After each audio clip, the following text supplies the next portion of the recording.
Hey now. Hey now. Hey now. Hey now. Oh, of course, I get a phone call. One sec.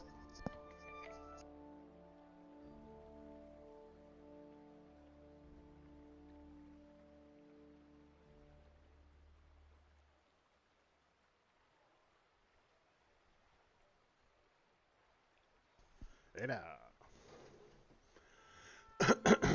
Hey now. Hey now.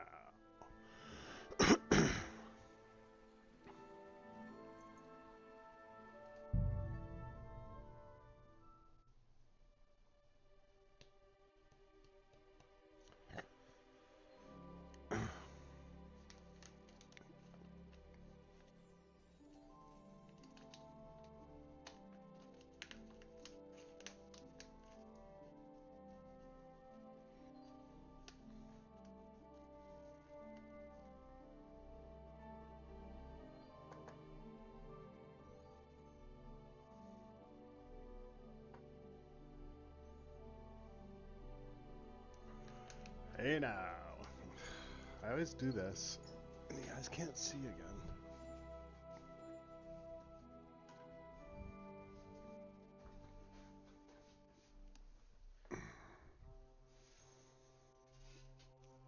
It should be good.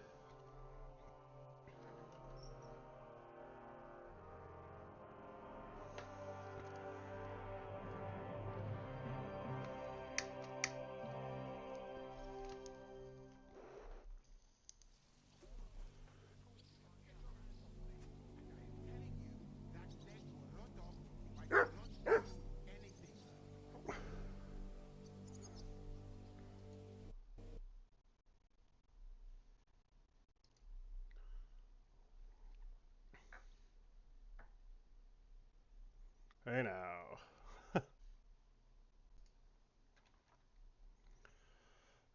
What is happening? We ran out of memory. Guys, our PC is so cooked. Fucking Chrome is stealing everything.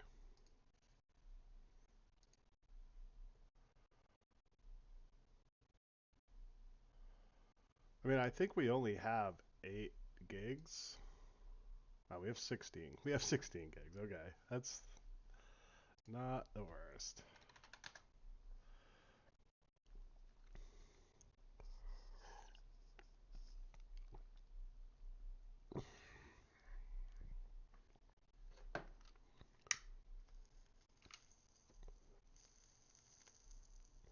At least it did crash OBS this time. It's usually what it does.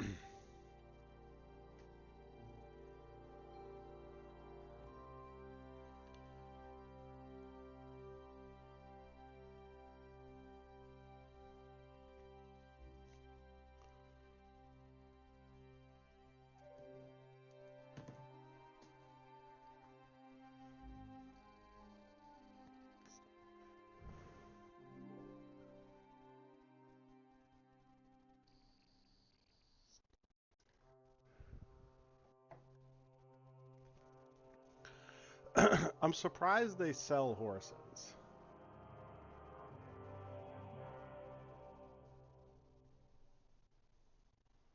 I've yet to find a horse that was better than the horse they gave me in the last act.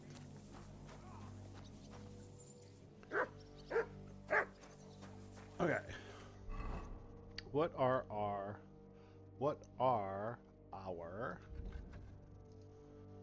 talk to your men in the courtyard.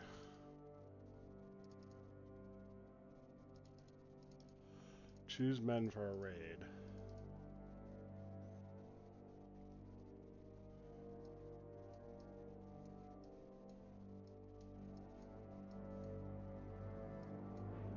Oh, this one's back now.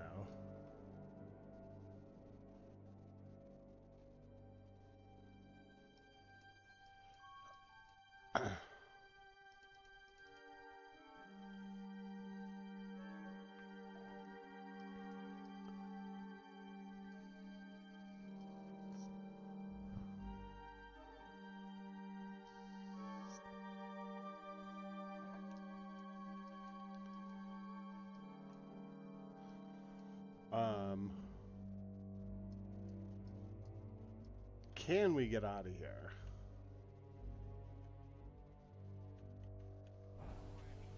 Can't fast travel from this location, but can we fast travel? No. We're actually stuck in. Okay, so we are on guide rails right now, as they say.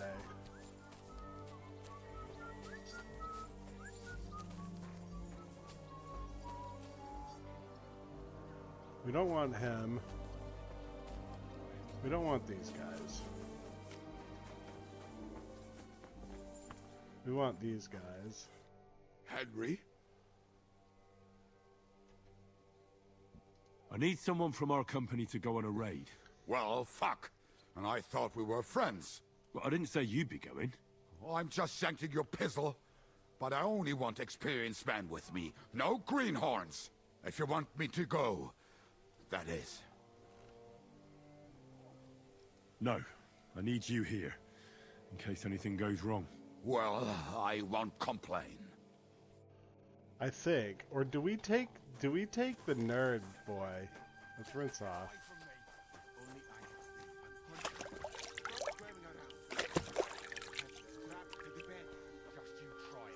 Let me make sure the streams are up and everything's working, because I can't tell.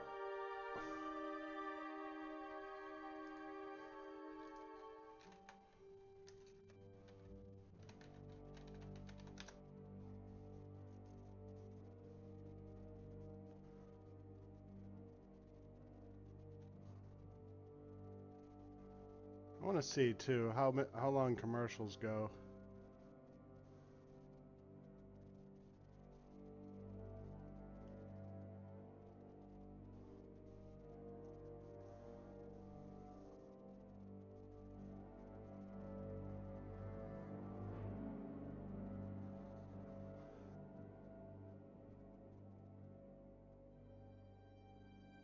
It's just one.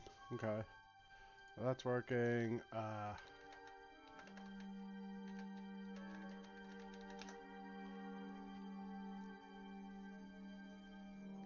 Kick, you go to not a single commercial with just a regular ad block.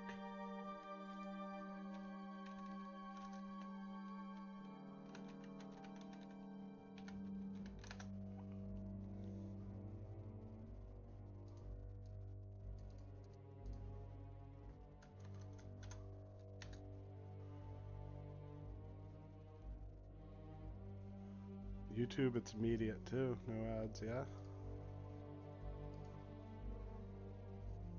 It's only fucking Twitch. Why do people watch Twitch?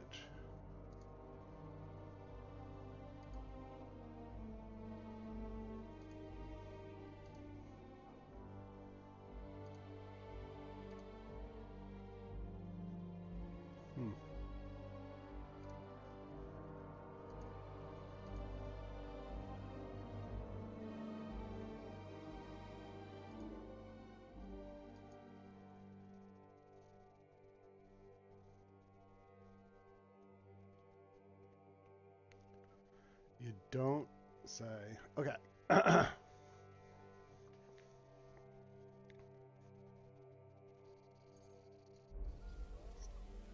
think we should take that one kid. Get your hands off me. And I am telling you, that leg will rot off if I do not do anything. So be it. I'd rather lose my leg than be cursed by a heathen. Damn it! Isn't there anyone else here who can treat me? I enjoy listening to your nonsense. What happened? Just like Sting. Why are you lying here? I was hungry, but I didn't have anything in the kitchen, so I ate some old bread I had hidden away. It was fine. Only the bottom of it was moldy, but suddenly I'm sick as a dog. I'm shitting out water and bloody thirsty at the same time. That leg will rot off if I do not do anything. Can we give him a digestive potion? Isn't there anyone else here who can So treat me? we can't take him. I wanted to take him.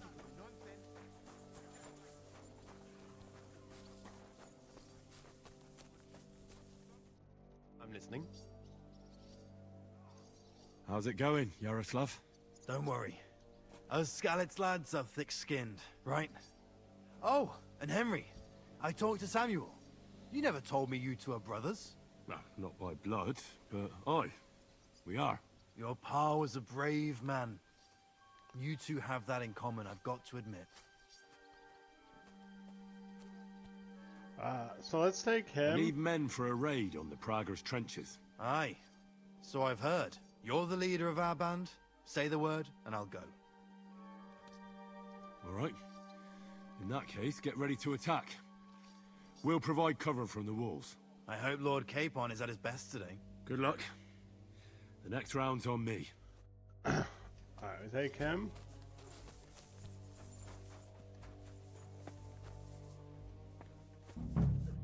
Commander? How are you holding out, Sam? Absolutely epis raris. I cannot stand any more of this fucking waiting. If they want to fight us, let them come, so we can sort this out once and for all. I have Mishpoche in Kuttenberg, loved ones, and who knows what is going on there now that Sigismund lost all his money and disappeared. I'm thinking about choosing you for the raid. Ah, what an honor. But if you send Kobienka, I will go too, of course. At least he knows how to keep a cool head in battle, unlike that Hammer dry devil. Also, he's a bloody sorcerer with a knife. I am an amateur compared to him.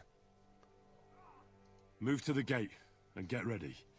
And most importantly, break a leg. Do not worry about me. I will wave to you up in the walls with some dead Prager's head.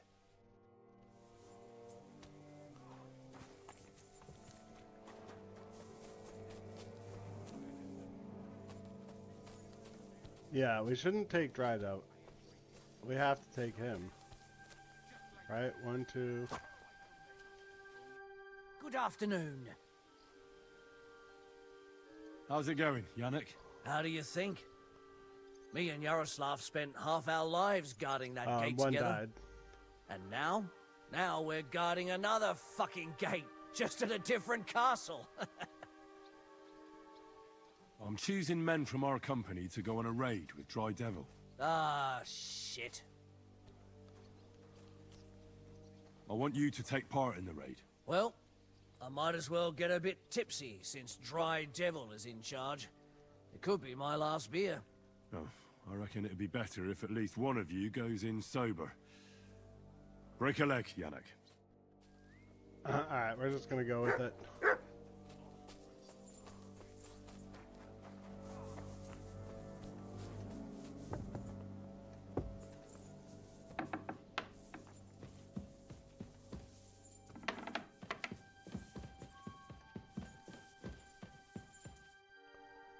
Oh, for fuck's sake.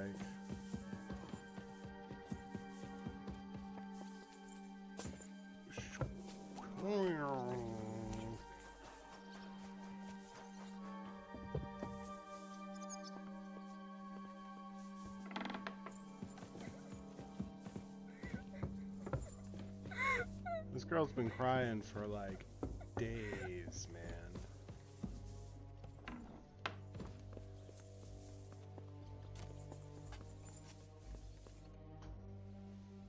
Everything's ready. Should I give the order to attack? There's no point in putting it off any longer. May God be with us. Ready then? Did you remember to take ammunition from the smithy? Just a moment. Come on, hurry up! Take ammunition from the smithy.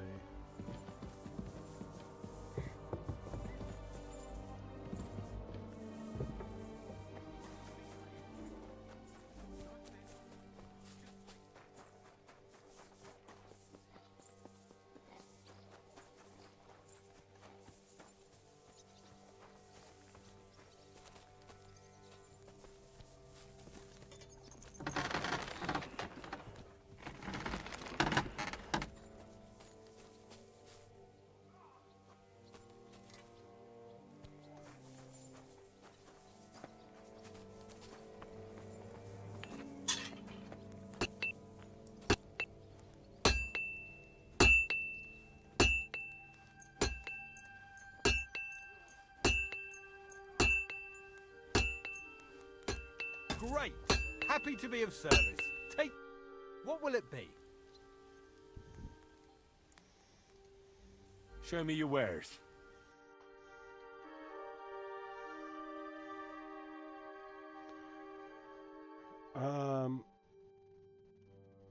Yeah, he has no ammunition. I must have bought it all or something. What can you do, sir? Maybe next time, then.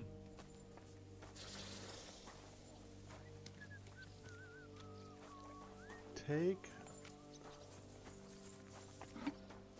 ammunition from the smithy.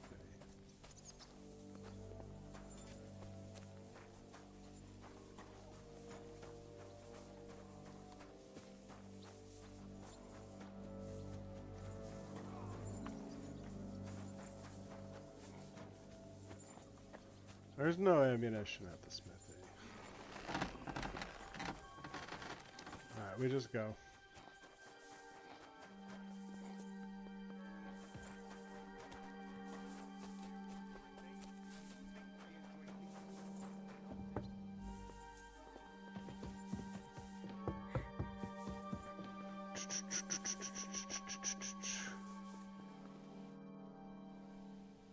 I reckon it's time to start. Ready then? Did you remember to take ammunition from the smithy? I have everything I need. All right. Before we start, let's go through the whole plan again, eh? Agreed. So, we have two groups ready, infantry and cavalry. The infantry were chosen by us and will be under the Devil's command. They'll cause mayhem in the trenches beneath the walls. Work for the devil. Exactly, burning, shouting and all that. Try to provoke the Pragas, and as soon as they attack, the second group will set out from the fortress. Cavalry. In the confusion, they'll quickly ride through the camp in the village and set it on fire, before the Pragas know what's happening. Sounds good. From the prisoner, we learned that they're storing stuff in the forge. So the riders will know exactly what to set on fire. Great. That'll make their job easier. And what will we be doing? That's simple. We'll be raining down on the Pragas from above, trying to ensure that the Devil and our raiders survive and make it back to us. Finally, your hunting skills will come in handy. You're right about that. Happy hunting! Get ready, men! Let's get them, fellas! Let it rain death upon them! We have to keep them busy!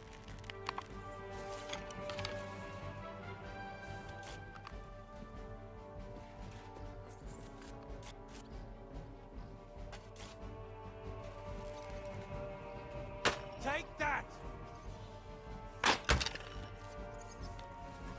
Hey, come and help me with Take this that, bastard! you unwashed rascal!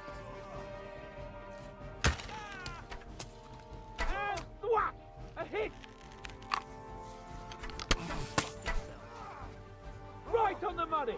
Fucking scumbag! Die, you swine! You asked for it! There they are! Careful not to hit our men! They're carrying torches! Now you mind, you bastard! Ha! Bleeding like a stuck pig! Look out! Enemy marksmen on the right! Take them out! Quick! Watch your fire! Take that, you worm! You got it!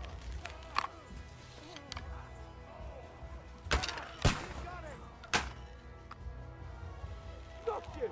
Now you mind, you bastard! From the sky! Oh, And thwack! A hit! Die, you swine! Still not enough?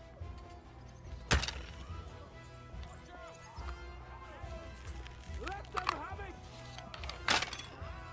Go fuck yourself! True blood, yeah! Good! Who's... Die, swine!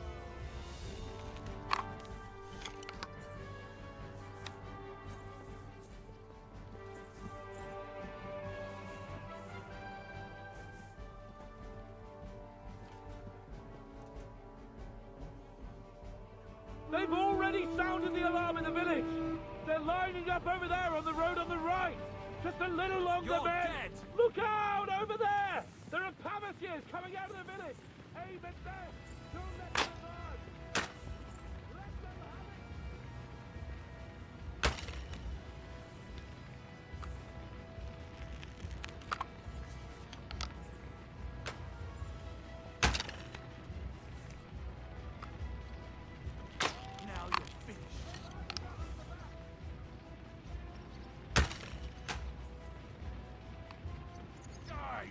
Why? Yeah, don't spare it. What now, fucker?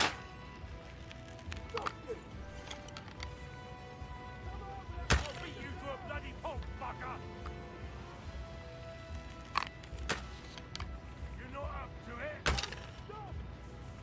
Dude! Take out those cabbages! What now, fucker? Dude! Take out those cabbages! What's your plan? Send my greetings to the devil. Great! They're retreating! Good work! Nice hit! Now that's done! You haven't a chance! Dude!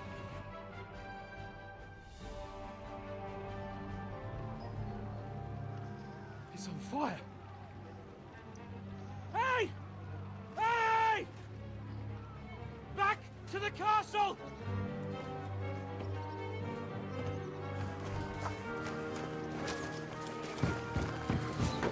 Let them in! Quick!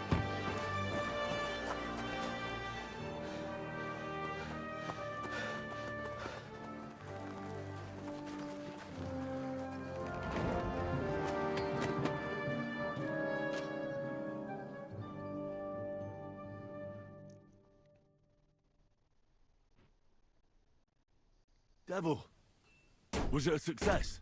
What? Can't you smell the ash in the air? How did my men do? Well, I've got to say you chose well. You really worked as a team out there. That's why they all managed to come back alive. Give them my praise. How do you think the Praggers will retaliate? I'm sure they'll be more careful now, and will slow their advance. So I reckon we did fucking good. How did the battle go? Down there, I mean. I reckon things were a lot different up on the walls. Yeah, it was a bloodbath as always. Only I think I knew one of those fellas. What? One of the Praggers? From where? Yeah, I think we were in Austria together. In Weikertschlag. They called him Wasp. A little hot-headed bastard who showed up wherever blood was being spilled. I liked the bloke. I have no idea how he ended up with the Praggers.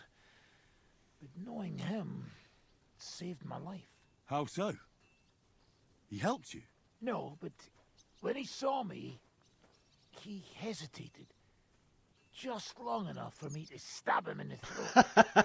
And if I hadn't, he would have done the same to me. Well then, I'll go and report to Zizka. Now I get why they call you Devil.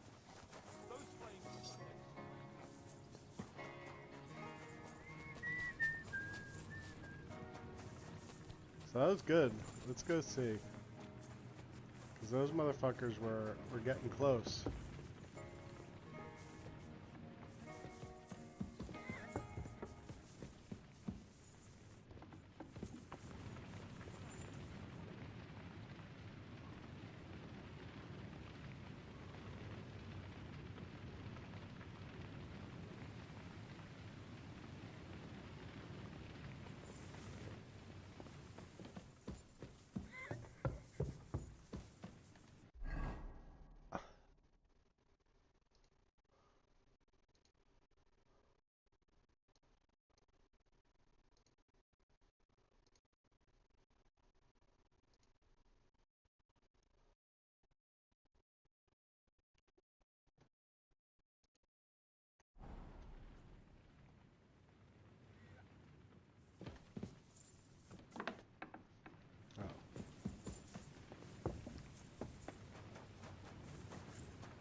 The raid is over. It was a success. And most of the men came back alive. I know. Good work, Henry. Go and get some rest. You deserve it. What are we gonna do now? There's nothing we can do but wait. I was hoping they'd realize by now there's no easy plunder here and leave. But it looks like we'll have to hold out a bit longer. We can't let them have that silver. We have to hope Jobst returns soon with his army. You did a good job with that prisoner. You got a lot of information. As long as they don't bring in catapults from Prague, we still have a chance. But if they do, we're fucked. That injury taking care of Markvart will help us. And if that idiotic Frenchman is in charge now, it's only a matter of time before they fuck up. Do you know anything about von Burgov's escape? To tell the truth, it cost me quite a lot of sleep. His chamber had no windows, the castle was full of people, and most of all, I couldn't imagine how a fancy lord could escape without help. It's not the kind of thing nobles do. Oh, you're right. Nobles always expect someone will come to save them. Usually, but then it dawned on me. The bastard was deceiving us the whole time. He wanted us to think he was playing along with us. And in the meantime, when he was let out for air, he stole a piece of wire from the forge and made himself a lockpick. What? He made a lockpick? Von Burgov? Believe it or not, I found it lying discarded below the stairs. All he had to do was wait for the right moment. And while we were celebrating Sigismund's withdrawal, he got out of his locked chamber. Huh. And what happened next? He took the covers from the bed, slipped across the hall to another chamber, and lowered himself from the window down into the moat.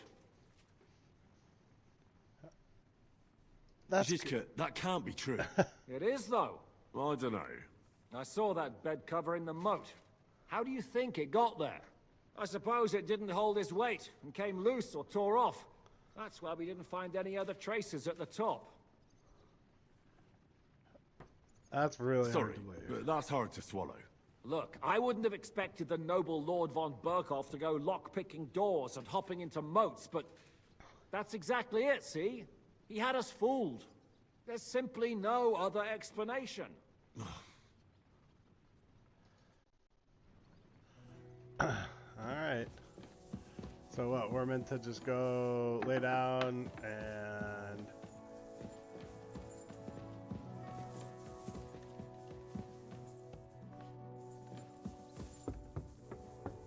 sleep it off? Is this not our...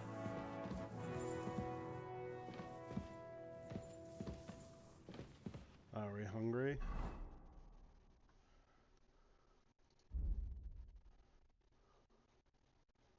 Oh, we have no food.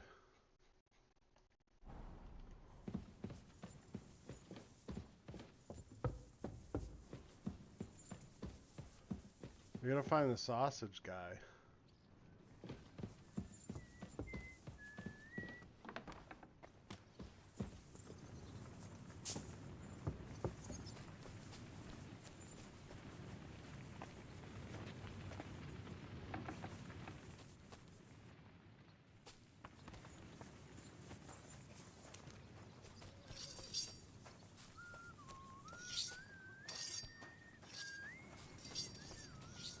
Where's fucking sausage guy?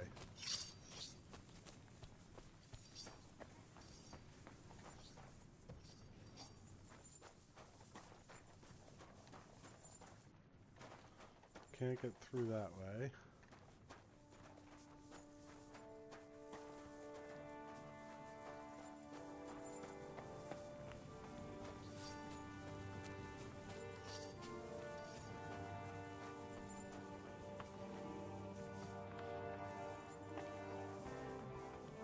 And this place has been picked through, huh?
you have any food for me? Half the ration for each man. We must save. Here, friend.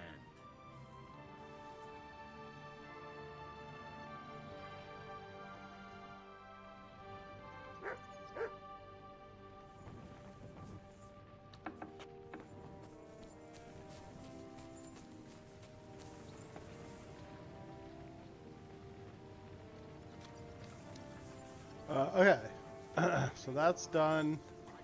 I mean, there's not much we can do. We don't even have any herbs.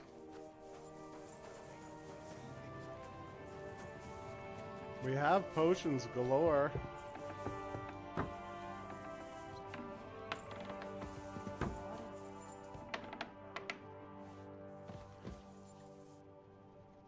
Is there a book? Lore books? I don't...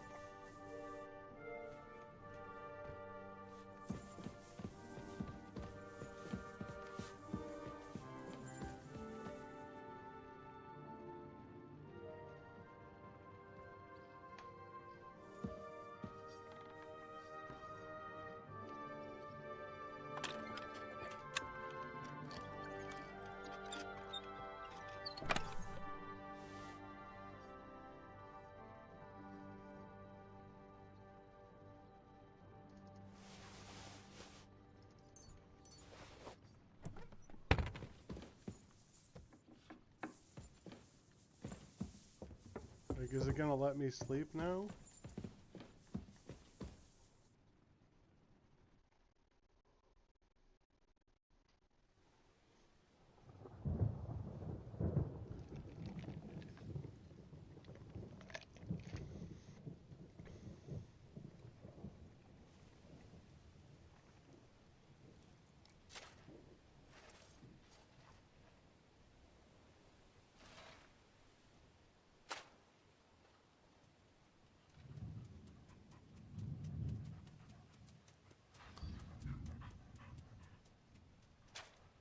Oh, I'm fucking starving.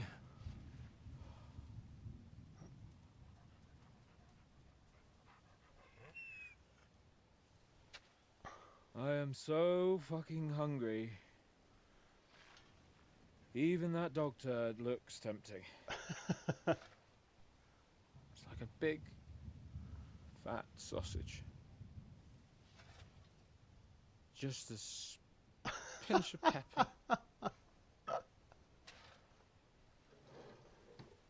It might be better with horseradish.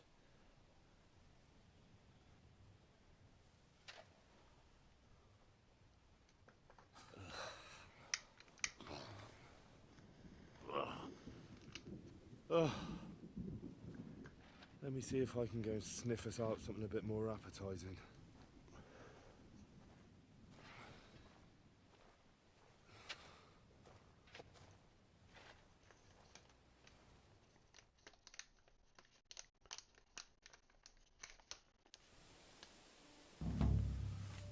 Don't forget about me, otherwise you'll have me on your conscience. Hunger. We're supposed to go ask. So I'm guessing all our food's gone again, yeah.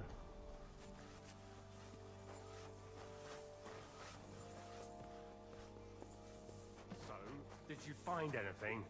Not even a bread crust. Everything's gone. Culver! Don't tell me we've nothing had a piece of steak. Did you look in the chicken coop? Since last week. How could there But be by any- every word that cometh from the mouth of God, lad. Are you trying to console us or provoke us?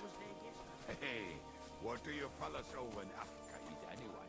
Chicken, fish.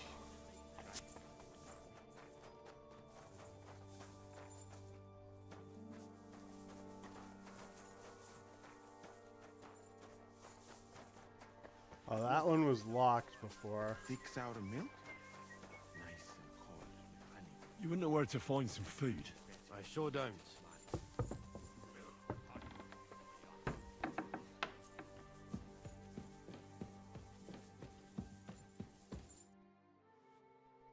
You wouldn't know where to find some food.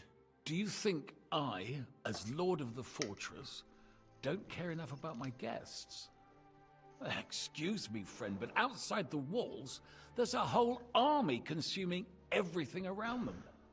Try to do something about them, and then, maybe, there will be time for a feast. I mean, I feel like I'm pretty strong. Do you know where to find some more food? We're rationing everything. If you didn't get yours, I reckon you're out of luck.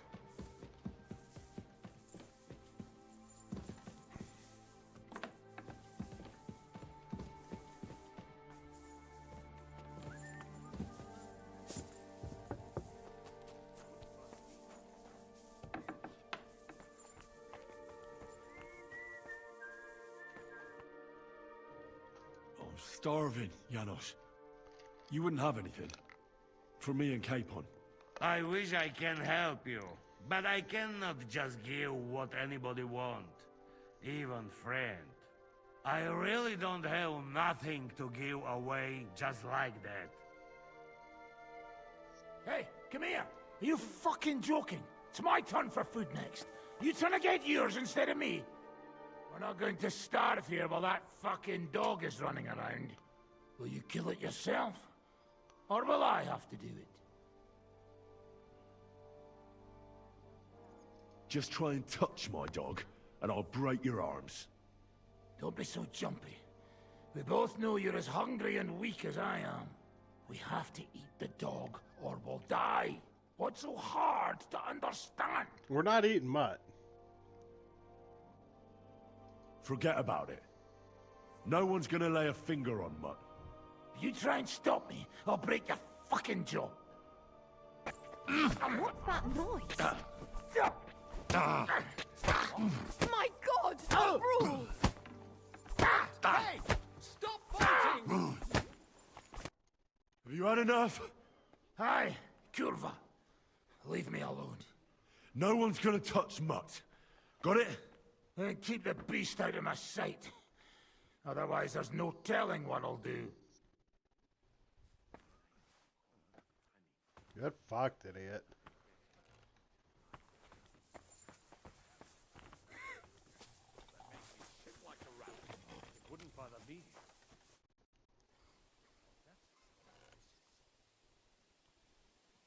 I brought you something to eat.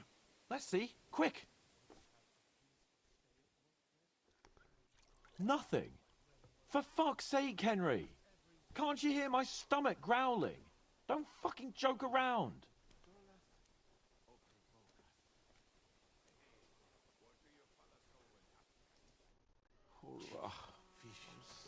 I mean... Millet. Anything you can imagine. But do you know what I would really like to have right now? Do you have anything to eat? Don't talk to me about food. I'm starving where I stand. But I have some booze hidden here. When the Pragas scale the walls, I won't be dying sober. How are our horses holding out? Do you have enough food for them? Aye. There's enough hay here, but horses need movement.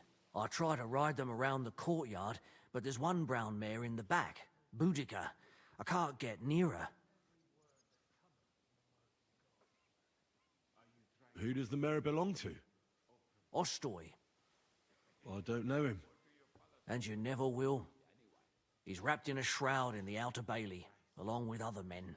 That mare would only listen to him. I'm afraid she'll die unless someone takes her for a ride. I'm good with horses. Maybe she'll let me ride her. I won't stop you, but if she kicks you, don't come crying to me. But if you manage to do it, I'll be glad. It would be a shame to lose an animal like that, but I'm at my wit's end. Tried to tame...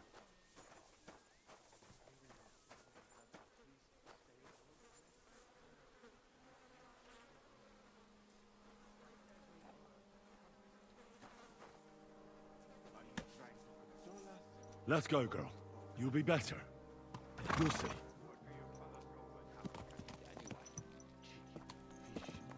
I can't believe my eyes.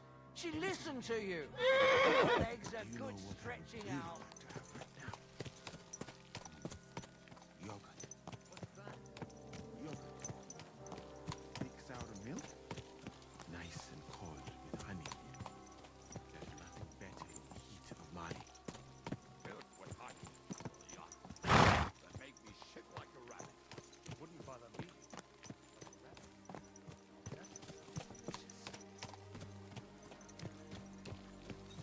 Easy, easy. Nice and slow. By every word that cometh from the mouth of God. Trying to console us or provoke us? Hey, what do you fellas owe in Africa eat anyway? Chicken, fish, rice, Watch out! millet. From the Outer Bailey. I don't know what that means.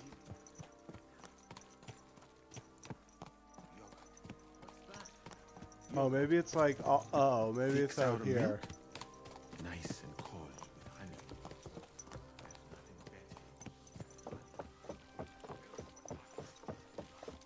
better. You see? Told you a ride would do you good. We'll just go for a little ride here.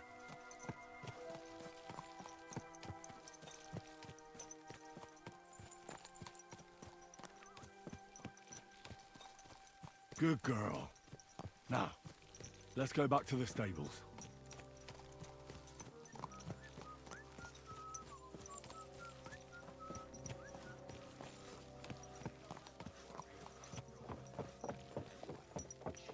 Fish, rice, millet. Anything you can imagine. But do you know what I would really like to have right now? Thanks, Henry. Put her in the back there so nothing spooks her. And we're back. Do you see? You're not so wild. There's nothing better in the heat of Mali. I rode that mare around for you. If I didn't have my own horse, I'd consider keeping her. You certainly have a way with horses. Thanks, Henry. She was starting to look so unwell, I was considering cutting her throat for meat. That sounds like something the devil would want to do. But I won't let him. As my pa used to say, if you're ever in hard times, you'll know you hit the bottom when you start eating horses. Here, I still have a bit of booze. It won't satisfy your hunger, but at least it'll make you forget about it for a bit. Thanks. But do you know what I would really... Yogurt. What's that? Yogurt. Thick sour milk. Nice and cold with honey. I mean, we're gonna die of starvation here. I apologize. Do you know where I could get some food? I don't know. I hope this ends soon. That's still alright. It'd be worse if you already had 3 months.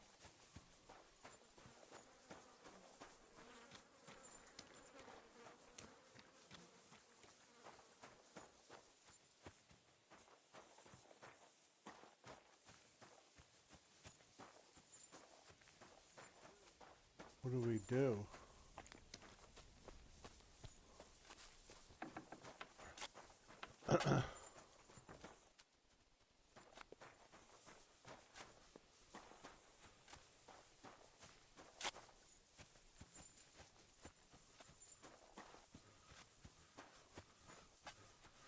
We could always just kill a horse.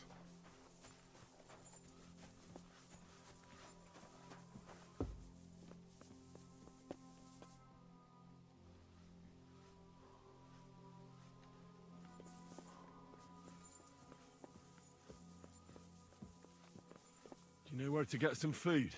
I don't know. Sorry. Do you know where to get some food?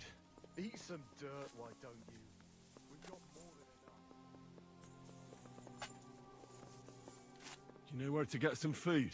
I sure don't. I don't know, guys. What is...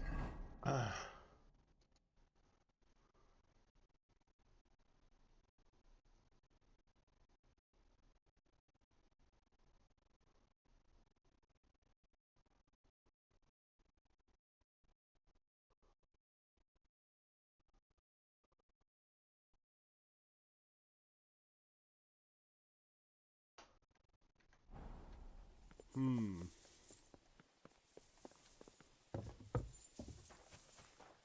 mean, so this is obviously like we have to do something, right?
That sounds delicious.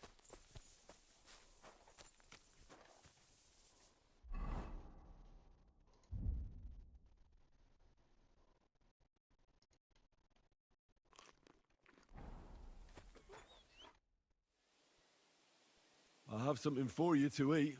I hope you're not yanking my pizzle like last time.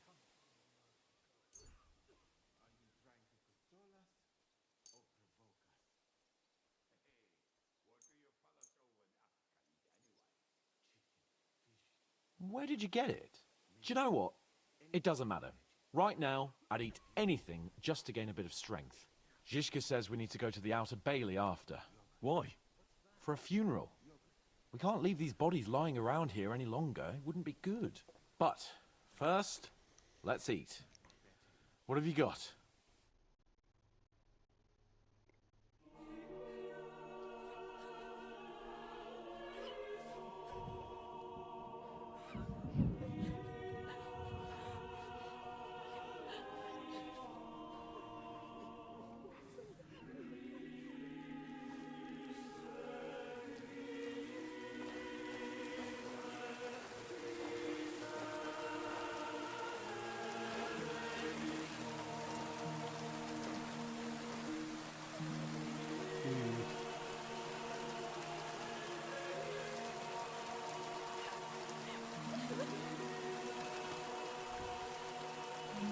Say something, Father.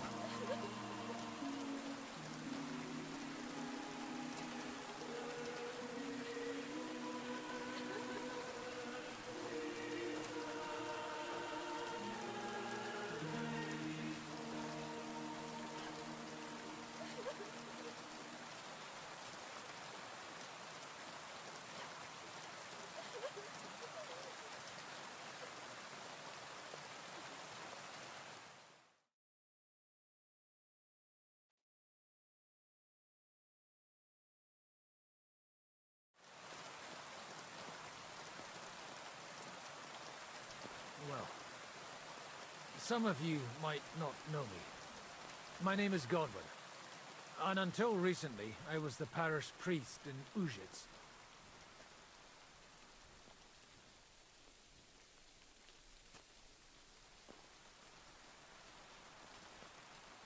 This ground is not consecrated, but I believe God will accept our friends into his heavenly abode when we pray for them. Let's do it.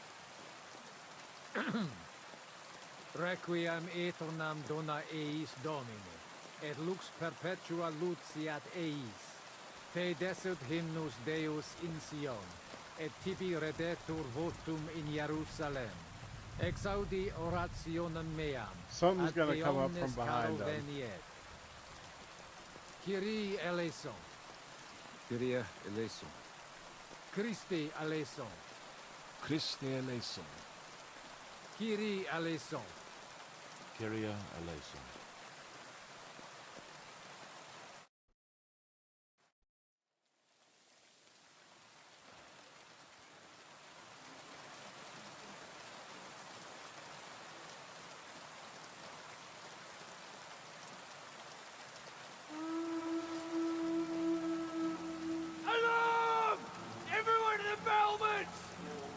coming!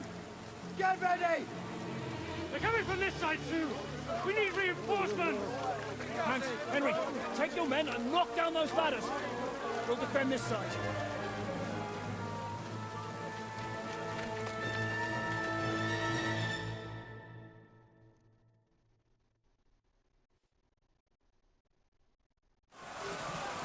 Hurry!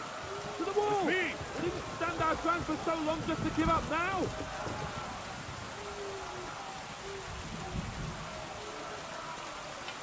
It's me! Those ladders can't stay up!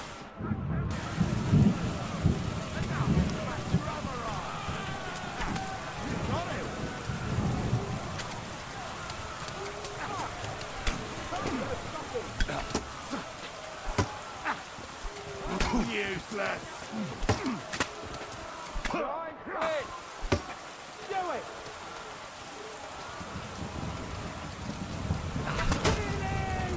Let him have it!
Fuck!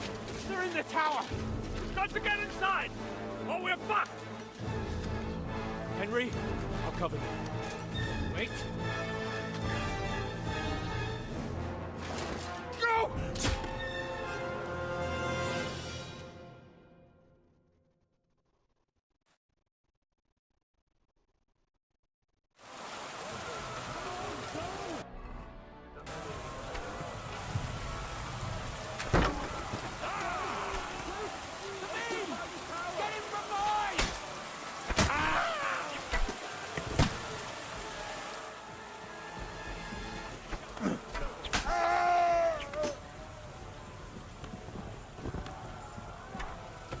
Du bist tot!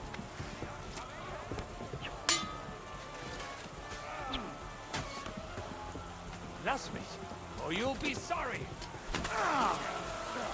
Come on, man!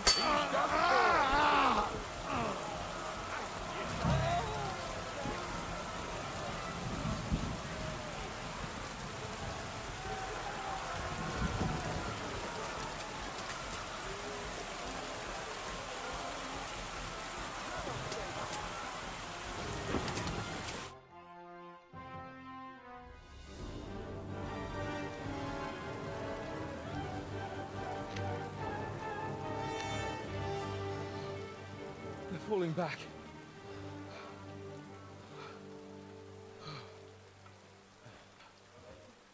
Oh, this reminds me of Tamberg. It's not long since we besieged it.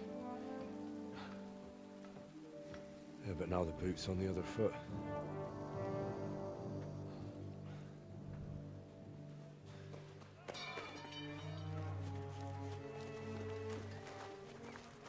Raise the drawbridge!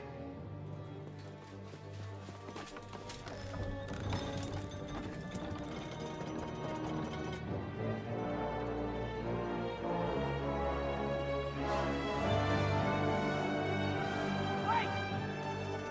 Wait! Oh no!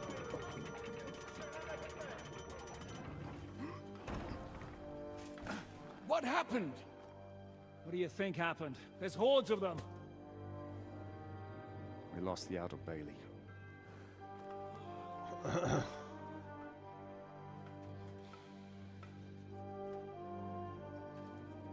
Fuck it! We're trapped here. Pull yourself together. We will find a way out of this mess.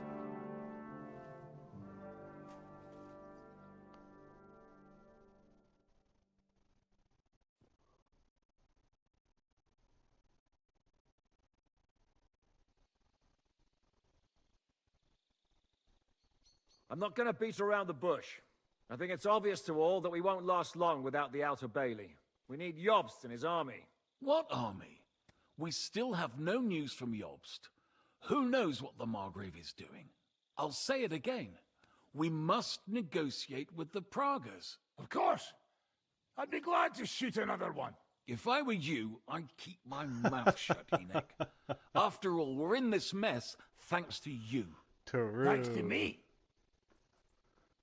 What got us into this mess is that we are fighting against that ginger bastard, and that we stole his treasure and are hiding it in the cellar. So everything could be solved if we just... Only over my dead body. You'd rather die then? I'd rather die. I also have no intention of paying the bastards who burnt down my neighborhood. Enough! Have you all gone mad? Didn't you see how many people were in that grave? And how many are lying in the field hospital? How many remain among the battlements? And all for some silver that'll be used to pay for more war. Kathrine... Quiet! I knew things would end like this again. I've had enough of you all. My lady. What her problem? Who knows? Women. Back to the matter at hand. What the fuck are we gonna do? We won't last long without reinforcements. And the only person capable of sending them is Jobst. If he's managed to gather any men at all. We can only hope. We have to get a message to him. Well, that leaves us with one little problem.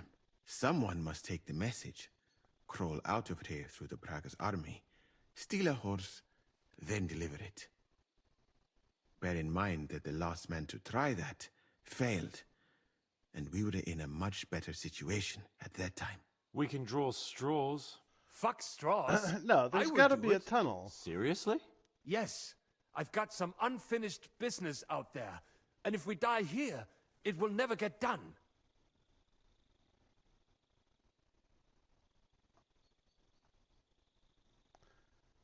If there's anyone with unfinished business, it's me. I won't keep... Good! Fuck it! If Henry's going, so am I. Your bravery is commendable, Capon, but you can't go. If they were to capture you, you'd be a valuable hostage. They could use you to blackmail Hanush and Jobst. Sam and Henry will go. 2 heads are better than 1, especially if one of them gets lost. Fine. So, it's decided. I'll write a message for Jobst. In the meantime, get ready. We'll meet on the ramparts after dark. All right. May God protect you. Good luck. You'd better not get caught.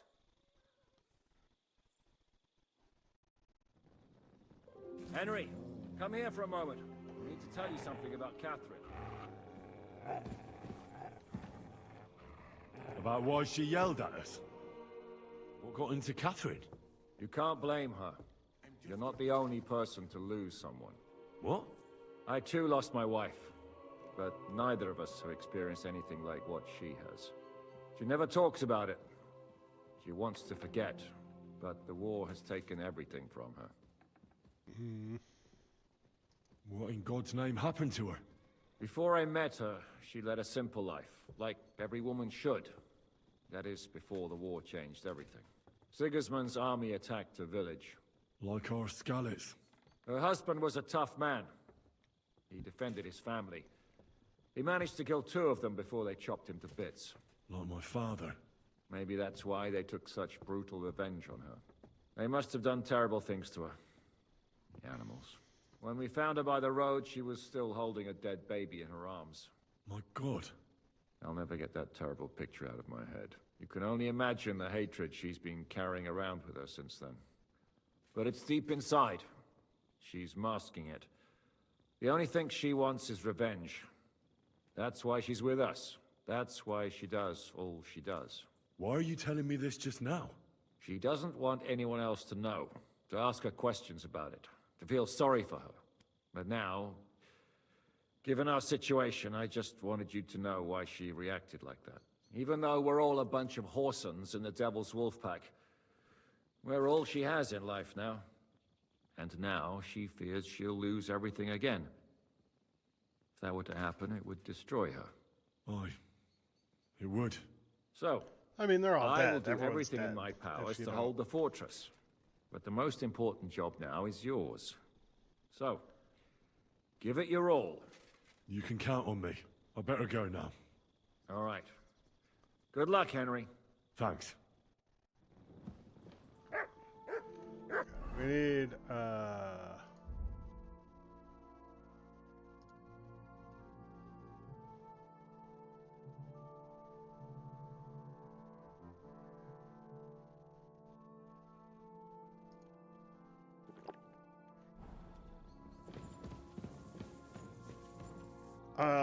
what do we need to do? Say goodbye to Kappa and Kathrine.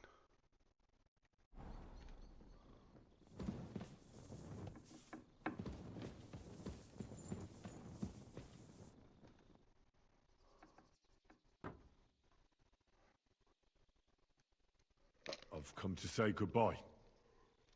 Already? Aye. We have to leave at night. This is terribly unjust. I should go with you. You're only going to risk your neck because you're not of noble birth. That's the way things go. God has different plans for us all. You yourself were talking about that. Perhaps. But it's still a shit show. Just don't do anything stupid, all right? Steal some horses and get to Yobs as fast as you can. I'll be watching you from the ramparts. In the meantime, hold the fortress. With a bit of luck, we'll be seeing each other again soon. Good luck, Henry. O angel of Christ, holy guardian and protector of my soul and body, forgive me every...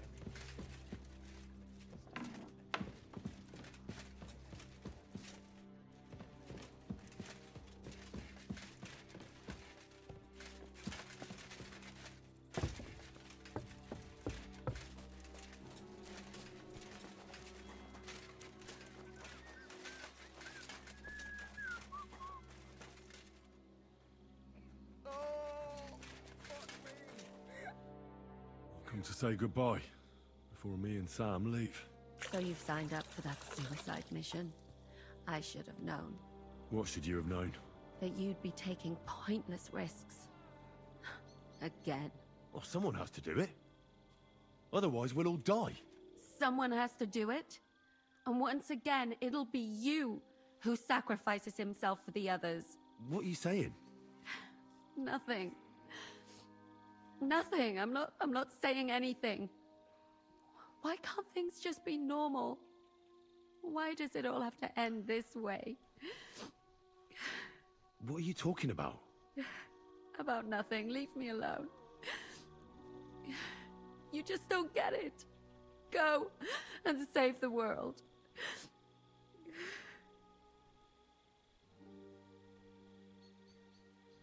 No. All right. I'll leave you alone. I ought to go and get ready anyway. Henry, wait. What is it? Good luck. You too. And don't worry.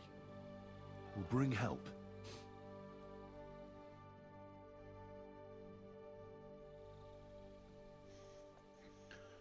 All right, girl.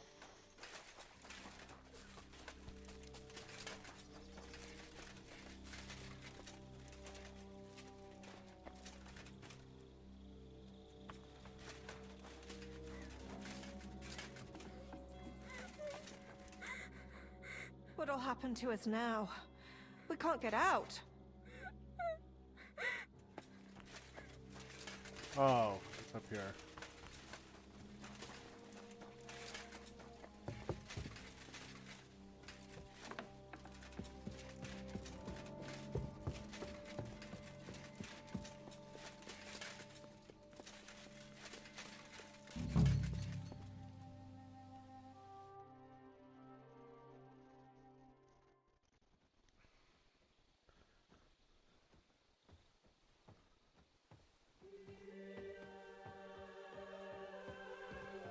Shall we?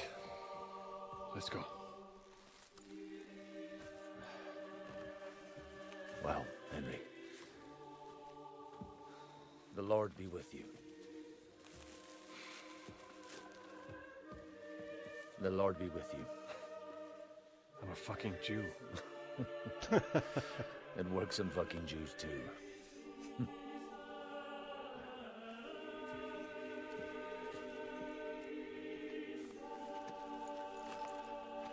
Take care of yourselves, and don't waste any time.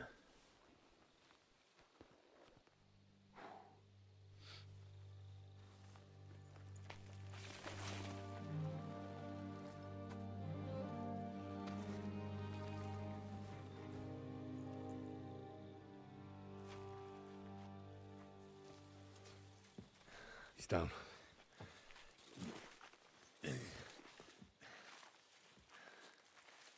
Good luck, son.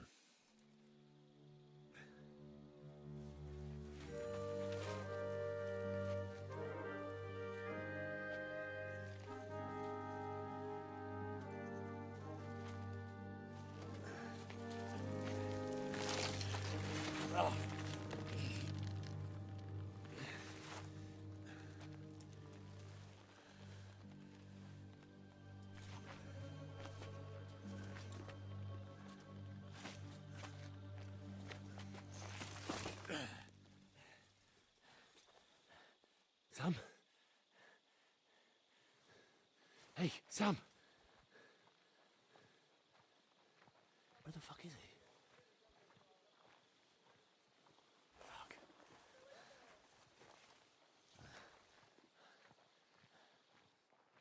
Shit.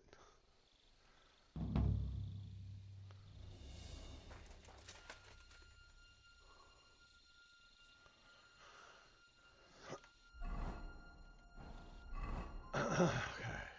Where am I?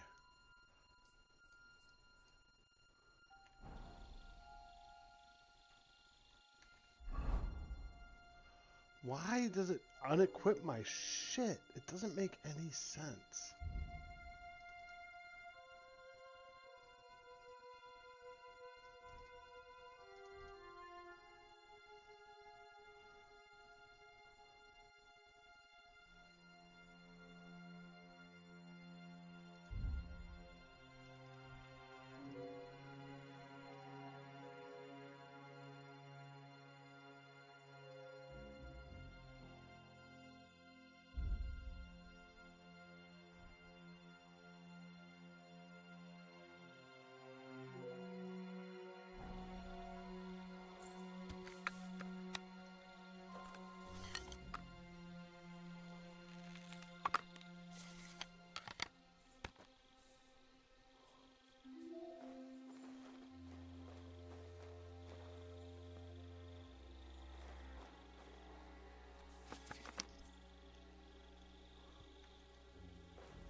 This is crazy.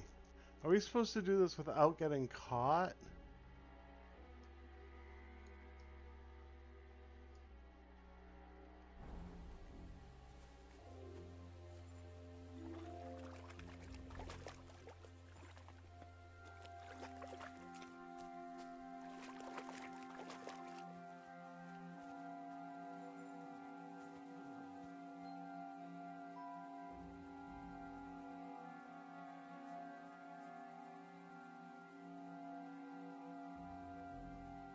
There's no way, right?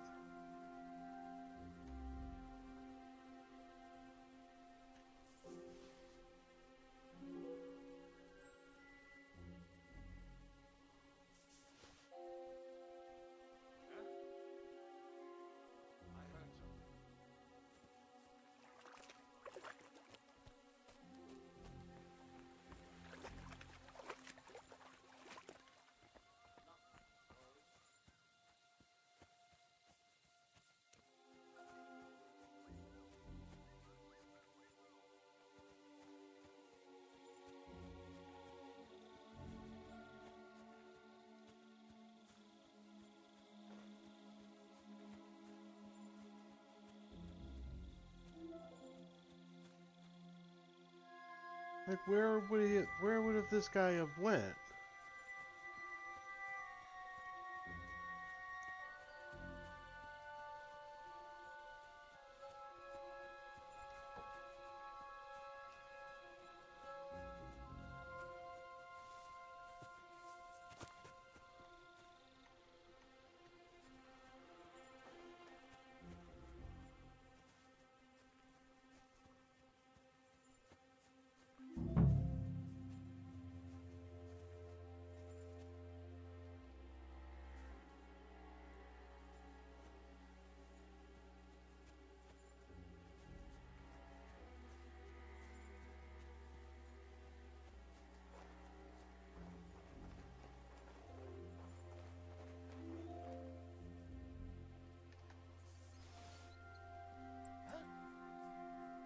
Did I imagine it? I heard something.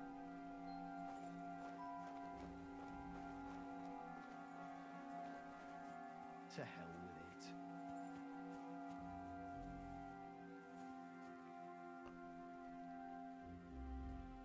We've got new password again, but nobody knows where that crypt is.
Is he not here where the horses are?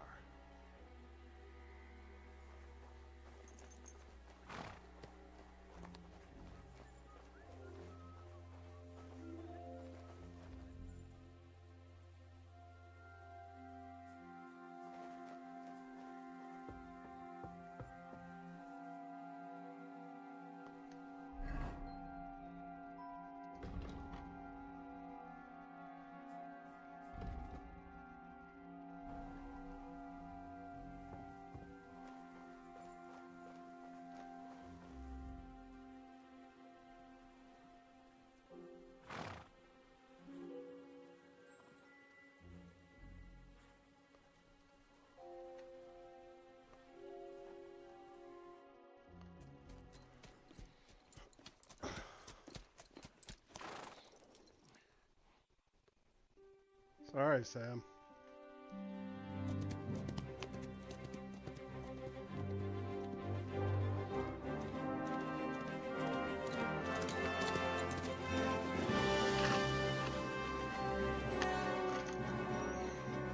I'll leave alone. I don't give a shit.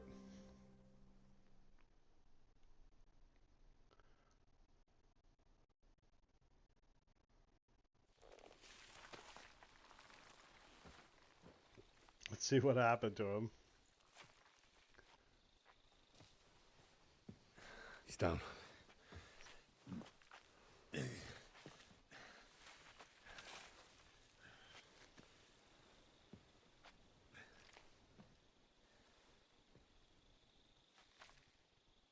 May God protect you. Because if he doesn't, then we're all fucked.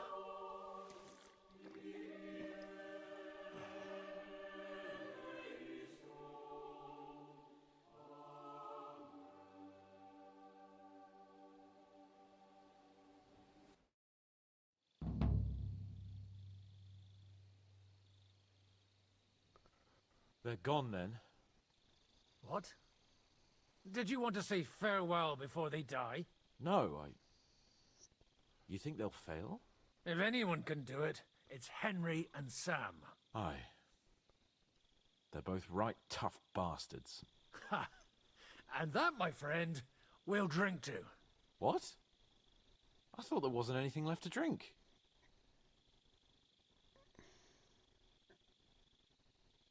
I saved this, so we could drink to our victory. All right then. Let's declare victory while we still can.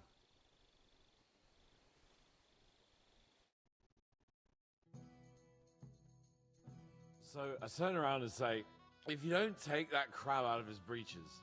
Wait, was it a ferret? A ferret? No doubt about it. Have you ever noticed that your nose twitches when you talk? Shut up and drink.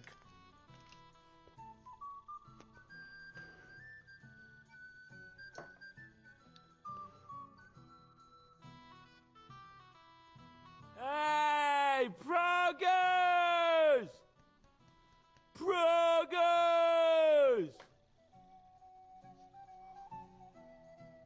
Stop shouting! Do you want an arrow in the throat? Oh, don't worry. They're carrying some kind of logs? What are you building there at night, eh? Cut it out.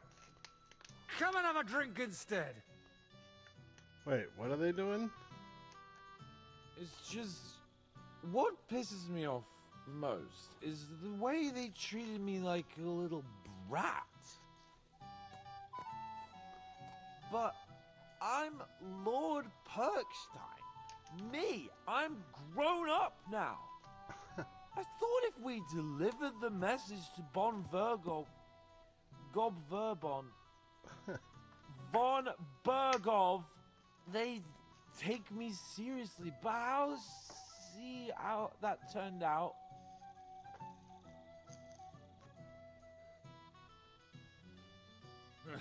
I see you finally found someone who loves you. What? Who told you that?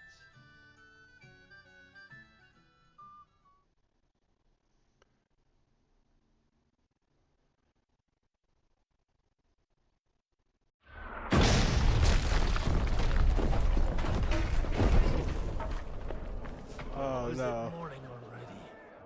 Fuck. Oh, I should go and see what that noise was. Proud cunts. This is my castle. See that? The fuckers destroyed my palace. While we're still standing, the palace can fall down for all I care. Show me you mean it then. Get down there and help them.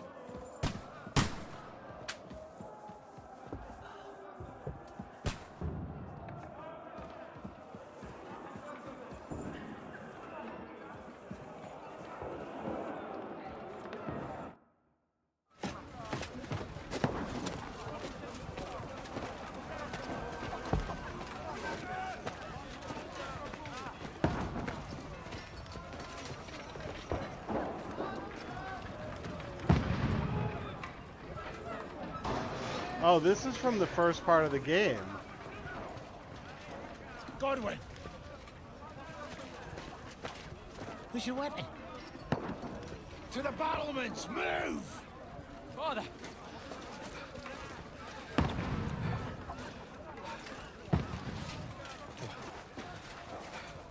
Have you come to anoint us before we die? We'll get anointed after the battle, Sir Hans. With booze. Get ready!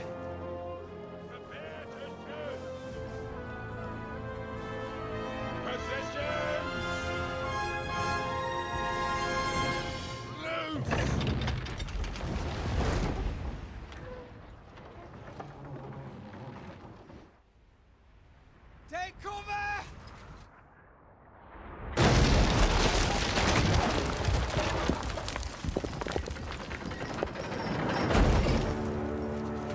Now!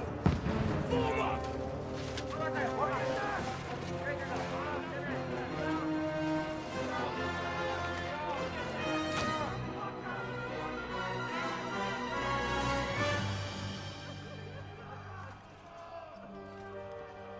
A rude awakening, eh?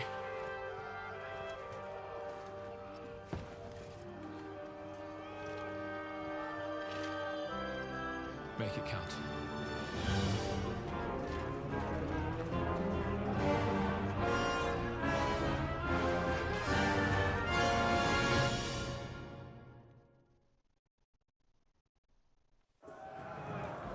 Lower the gates!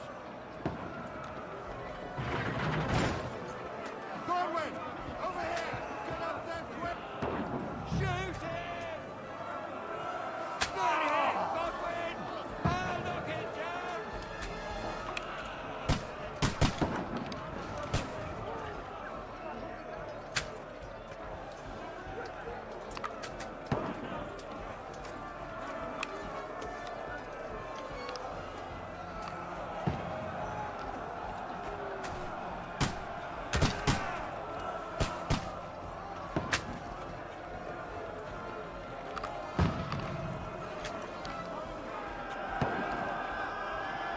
You're not up to it.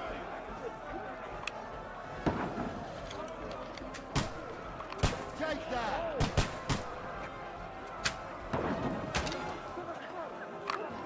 Now you're finished!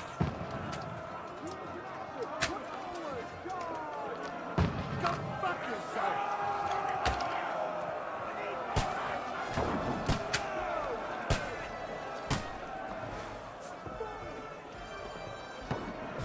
Godwin! Get over here with that cross and join the line! What the fuck are you waiting for? Pull fire up to them! Don't let them hack away from you!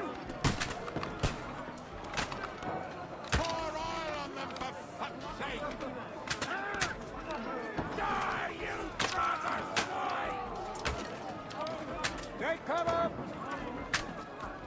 That's it! Yes!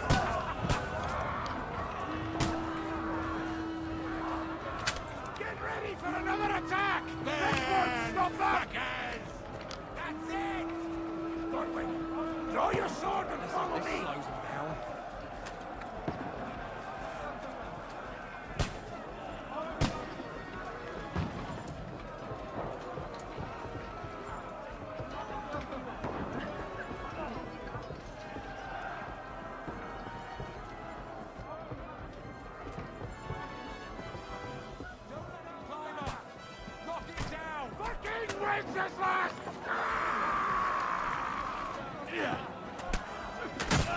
Knock that ladder down or they'll overrun us!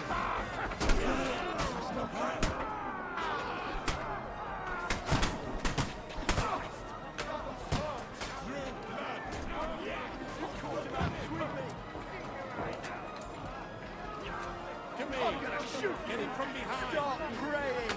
You asked for it! I'll kill you, you cunt!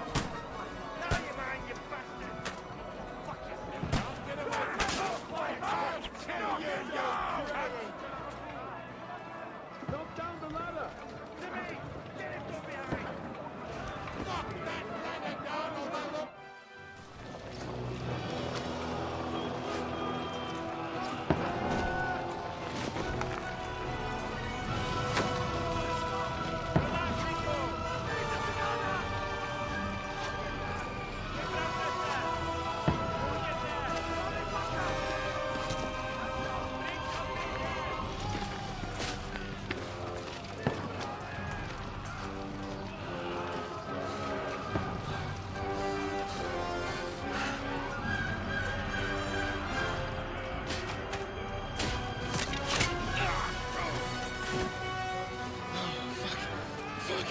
I've been hit.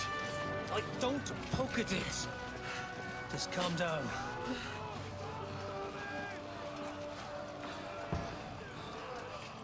Oh, Dentes Fortuna, fucking you, Vat. Jesus. You're only supposed to deliver a message to Trotsky. The most adventure I was expecting was a fuck or two. Man makes plans, and God laughs. But I should be home now. Preaching to village crones about Jesus. And boozing in the tavern. Is that how you speak on the pulpit, too? Yeah. That's probably why they kicked me off of it. Oh. Oh.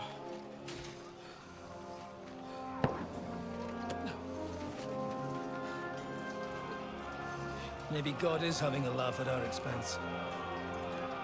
But I know of no better fun than this. You're right. Let's have some fun. While we're still standing.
Hey now.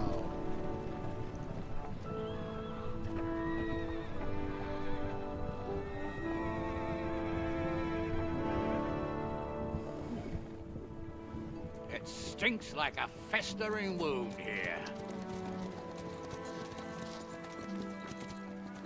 It's time to heal that wound. Once and for all.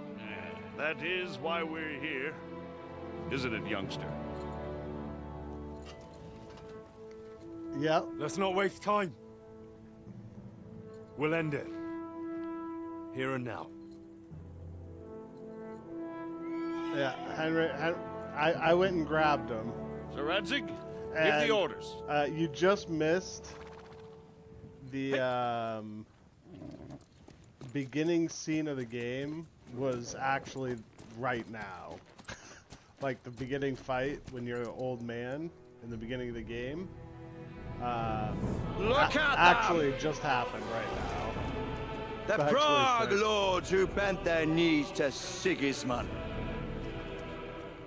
And even after he fled our country, they carried on plundering our lands, invading, killing, raping, spilling the blood of their fellow countrymen for a foreign usurper. Should they get away with it? Traitor! Good coats! The time has come to put a stop to them forever! To sweep them off our lands! Fight them! Hunt that rabble back to Prague in the name of King Wenceslas!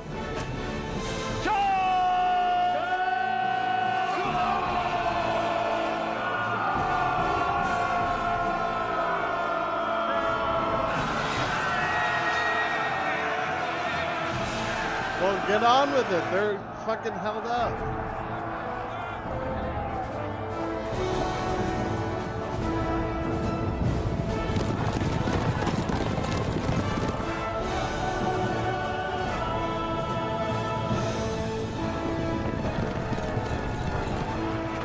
Muster up!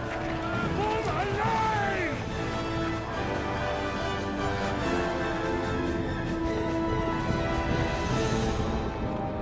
Keep together!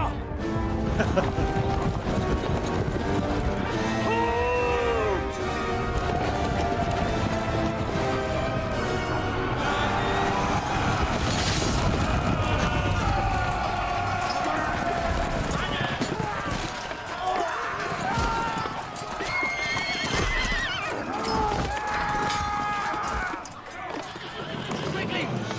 Seize the outer building!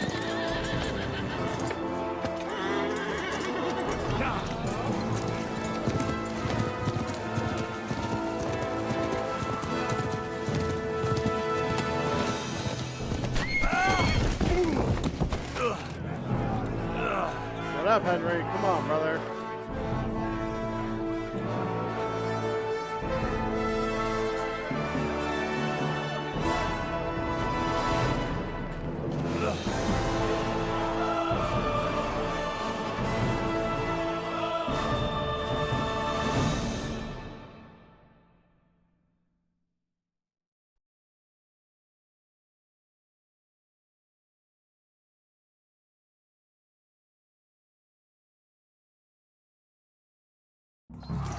Show yourself!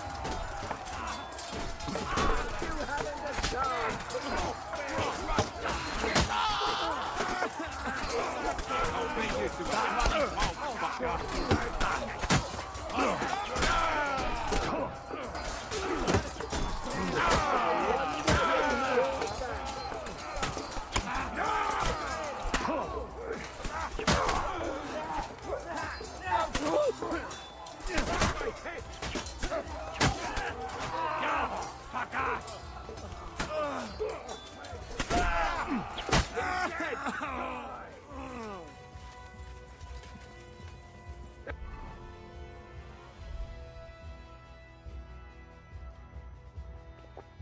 Henry, come with me.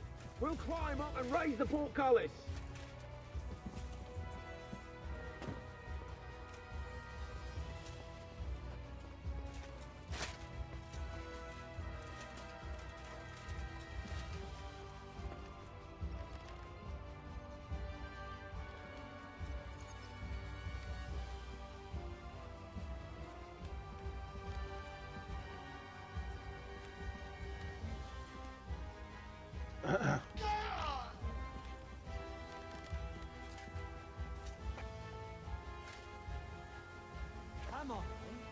You're next. I'm glad you...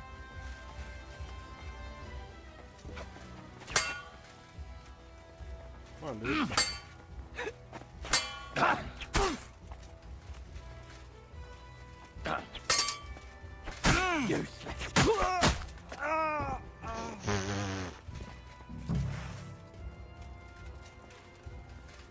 What am I supposed to be doing? Oh.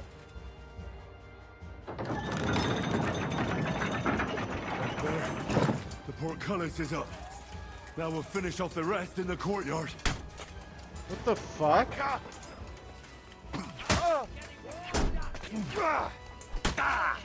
I'm just getting warmed up.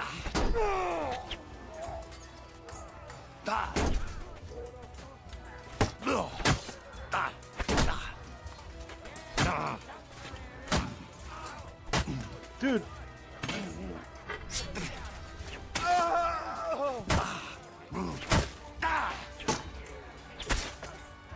That's the worst part about first-person games, right?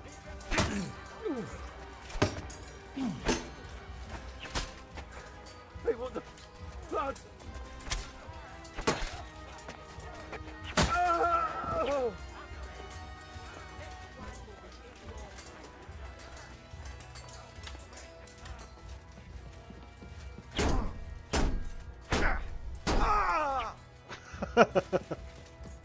Fucking target dummy.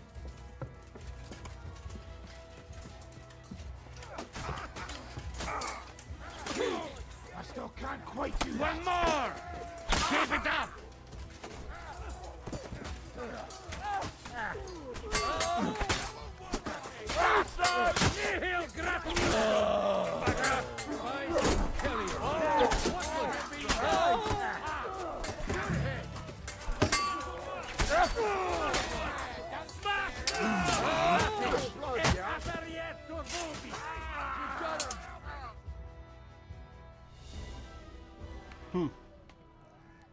Get fucked, idiots. Henry.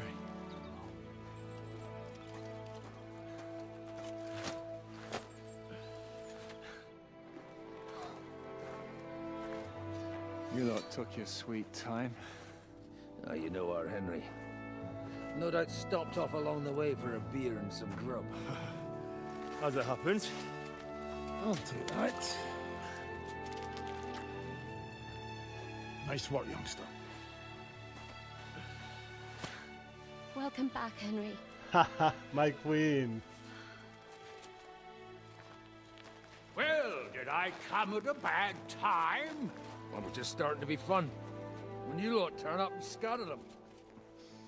But, if you got any more like this, well, let's have them.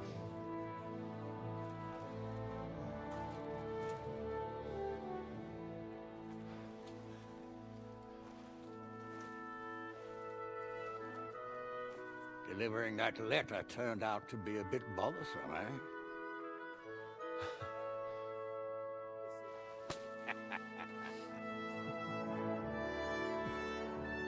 Is this the end? No way this is the end.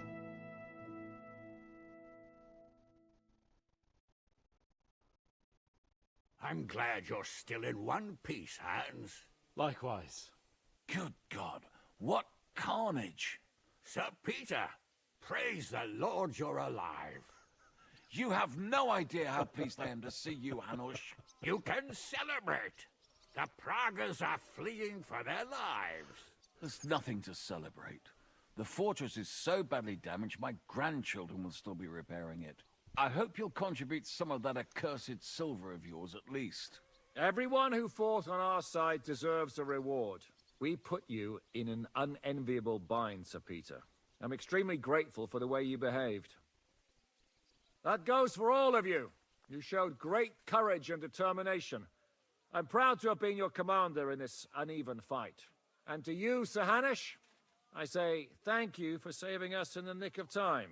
You have nothing to thank anyone for. You're the heroes here. You withstood the attack of the enemy, who outnumbered you in arms and numbers. You didn't give up under any circumstances. Not even hunger broke you. But Right. talking of hunger, we have food enough for everyone. It's time Yeah, to I'm pretty feast and sure. celebrate.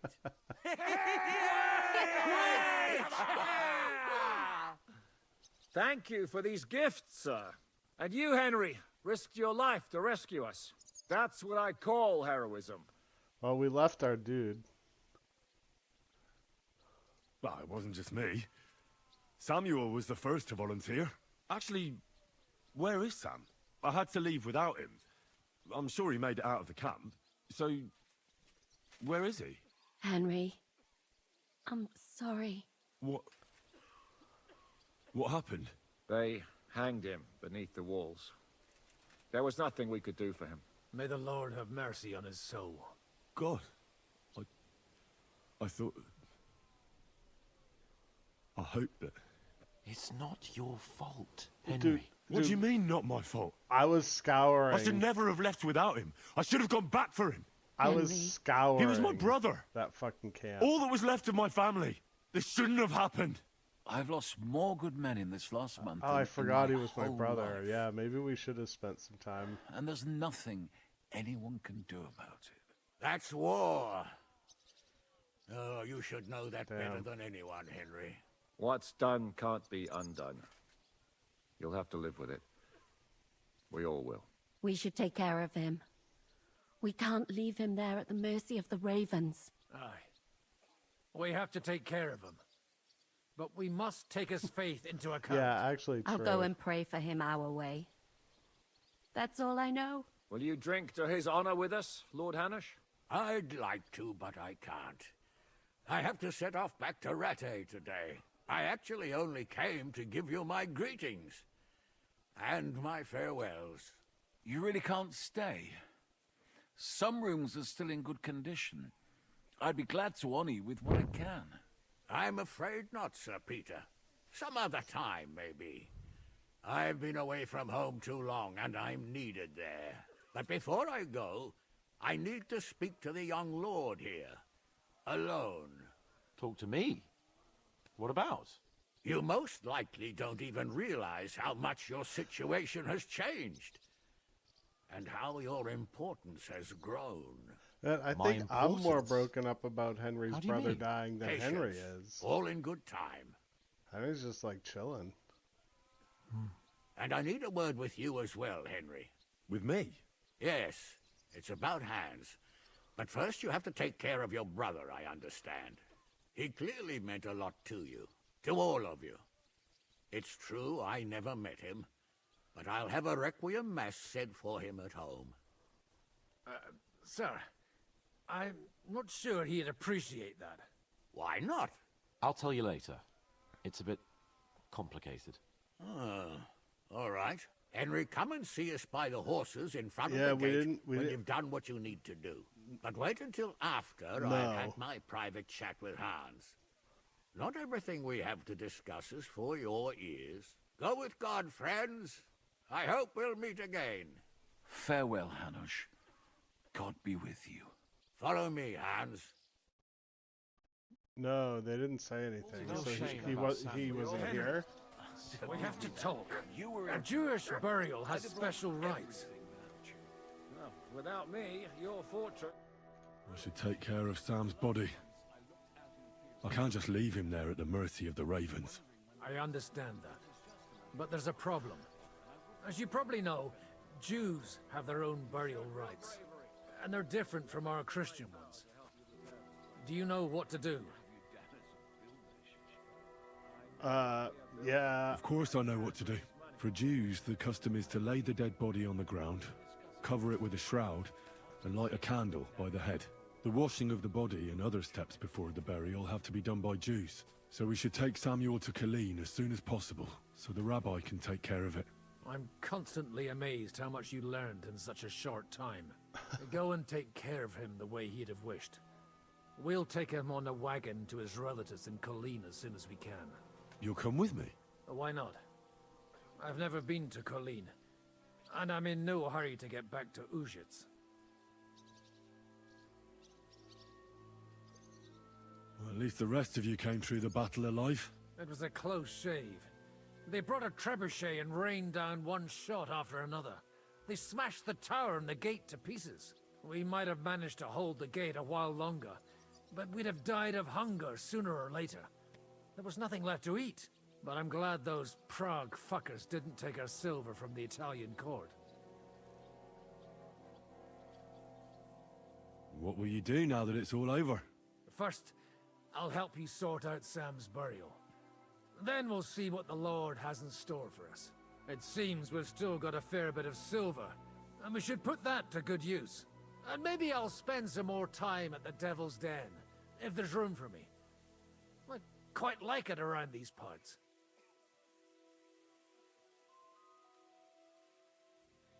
So you'll stay with Zizka? Well, it's not that I'm not fond of the bastard and the rest of them, but it's like this. I'd much rather drink with them than risk my neck again. Besides, I don't know if there's anyone worth risking my neck for, or if it would change anything anyway.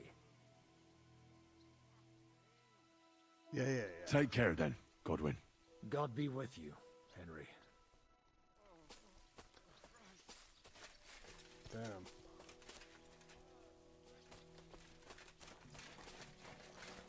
They do be wilding out.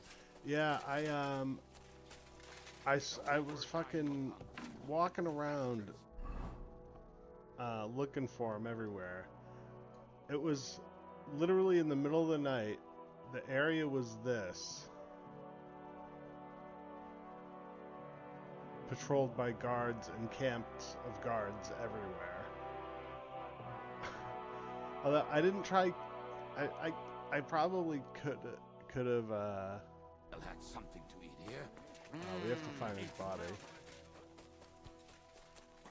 Like I might have, could have like found him. I don't know, but the guy's an idiot. Bad ending? Yeah, probably.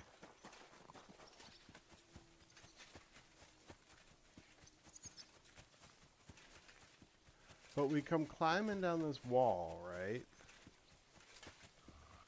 I wonder if everything's still here. Yeah, okay, so everything's still here. We come climbing down this wall. He goes first, I come down.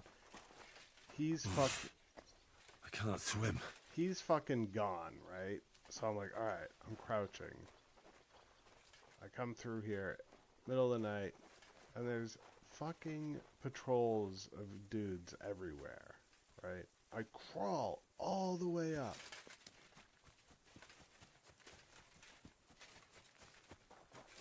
To here. And I'm like, okay. No. I can't leave now. Oh shit. Yeah, I have to find his body. But then I'm like, trying to...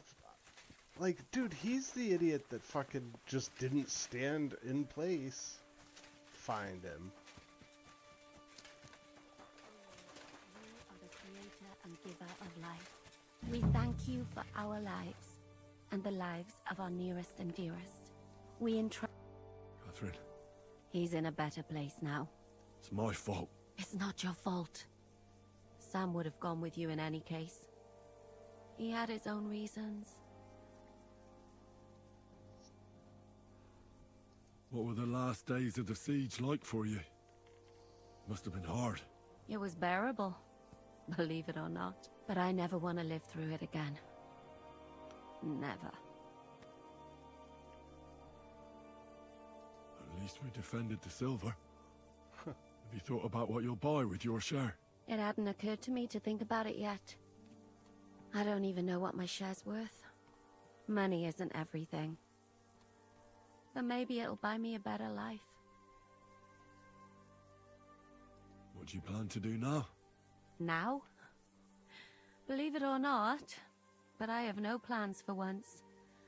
I can't even think about it just yet. The same as usual, most likely. I'll go where Zizka goes. Whatever he is, he's really the only certainty in my life. I have to take care of Sam now. I understand. God be with you.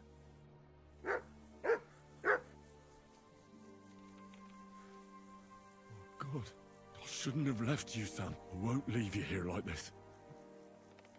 I'll prepare the burial your faith demands.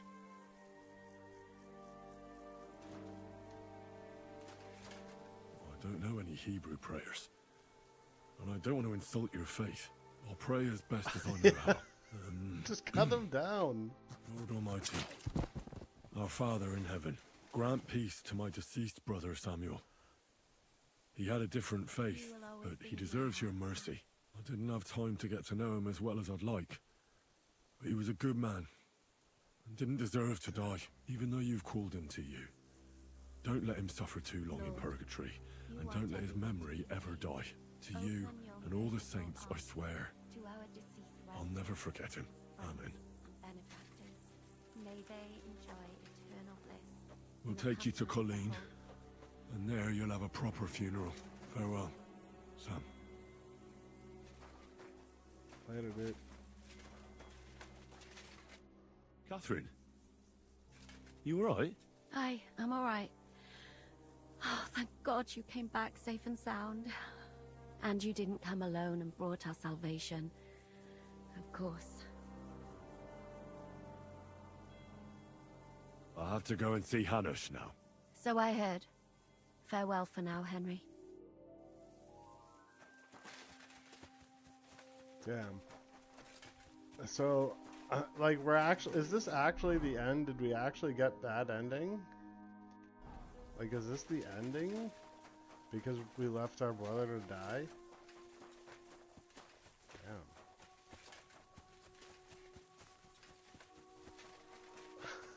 Damn. It feels very sad, doesn't it? Like, I didn't think it was that big of a deal. Now, you achieved a lot. I did the best I could for my brother. It is done. May the earth rest lightly on him. Or whatever the Jews say. Rest in peace, Sam. So now, to the reason I wanted to talk to you. As you no doubt know, there's a big change in store for Hans. He's getting married. He has to get married. Has to, wants to, it doesn't matter. He's going to. As you can see, he's none too pleased. He'll get used to it. Yeah, he'll get used to it in time. Thanks a lot. That's just what I've been telling him. It's clear that if it were up to him, he'd keep putting off the wedding in the hope I'd change my mind. But I won't.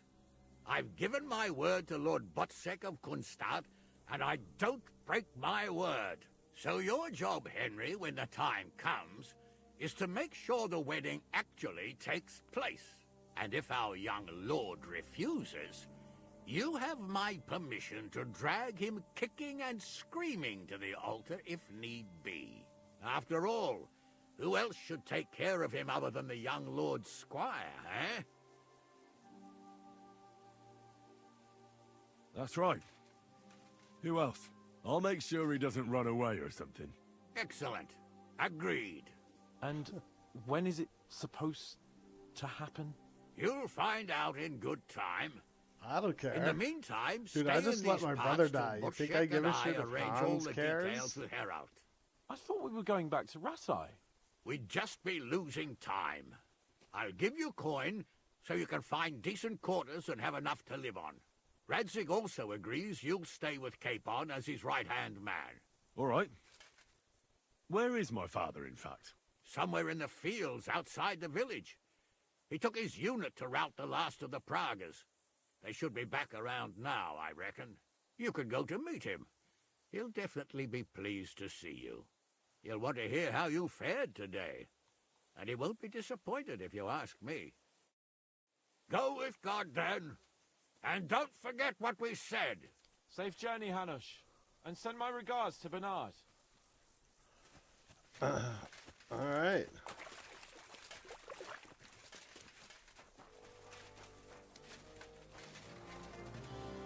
Fucking scavengers.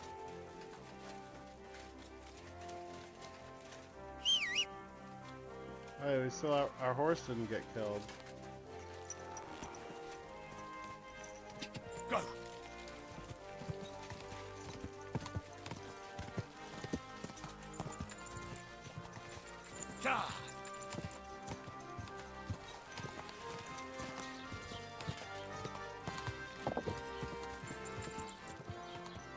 Damn.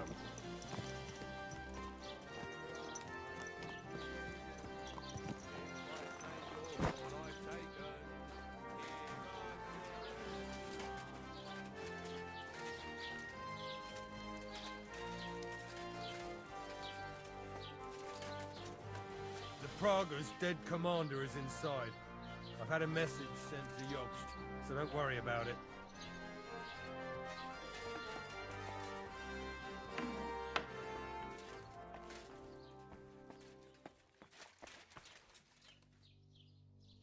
I spent all this time chasing you, and you die in your sleep. I had other plans for you. Well, at least I don't have to get my hands dirty. And anyway, you'll burn in hell forever for what you did. Yep. And we can't even loot them. They didn't have a chance.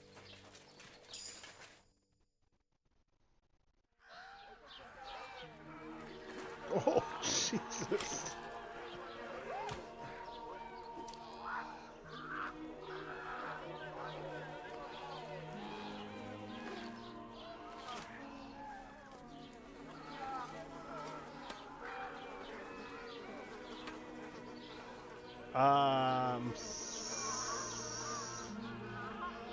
I don't remember now.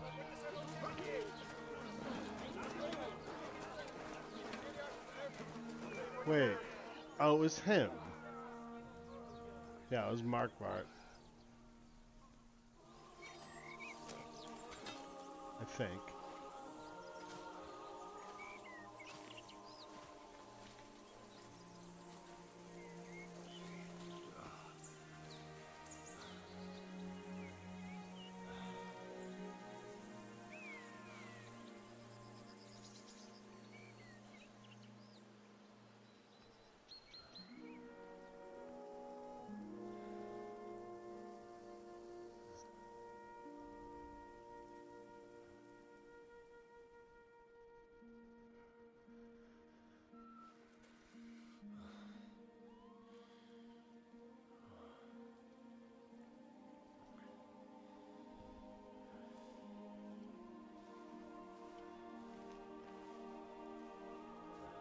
The story is ended.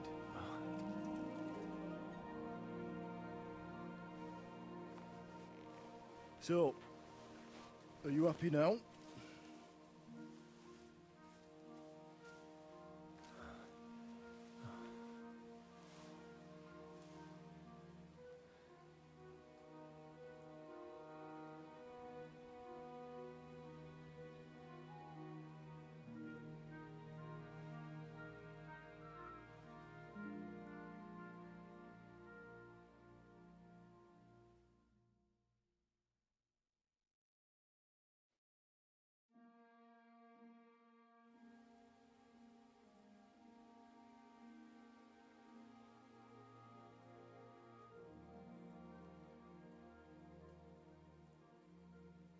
Happy?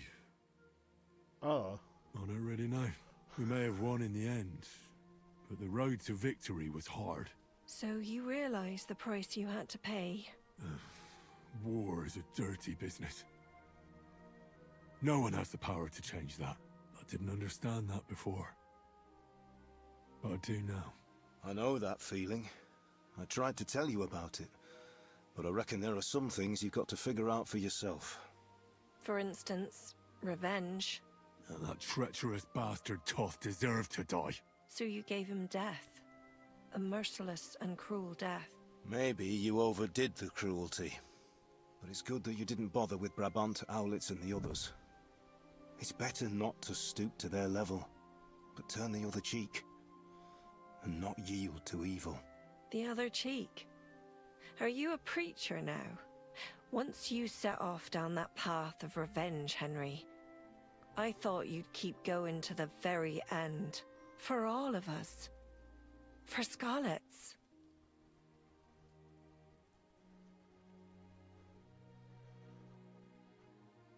You're right, Ma. Mother's always right. I made a mistake. I should have behaved like a warrior. Avenged you. And killed everyone who had a part in your death. It's too late for that now. You chose a different path than I'd like. But I'm not the one to judge you. I hoped you wouldn't make the same mistakes as me. But I suppose it's the times you live in. You accepted war, and war accepted you. I wouldn't say I had any choice, Father. But you killed innocent people, more than once. Malashov, Samin. How could you do such a thing?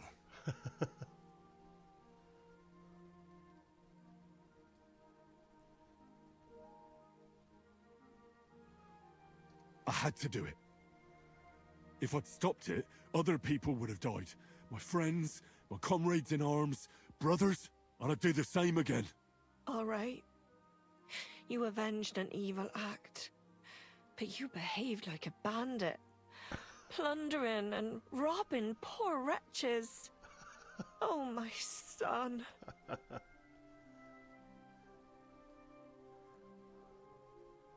There was no other way. We just had to win. And sometimes, to achieve victory, you have to use every possible means. Why lie to yourself, Henry? Where did all that evil in you come from? Damn.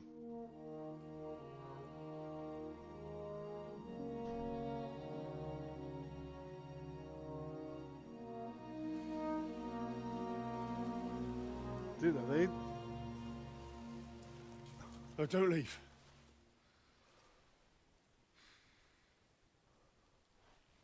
You trampled everything I taught you underfoot.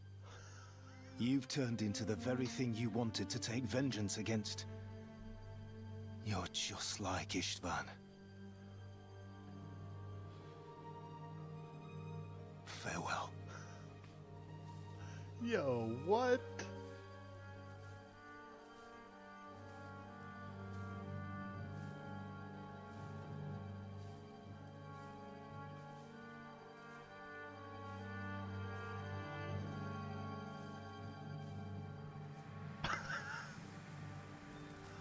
That is heartbreaking.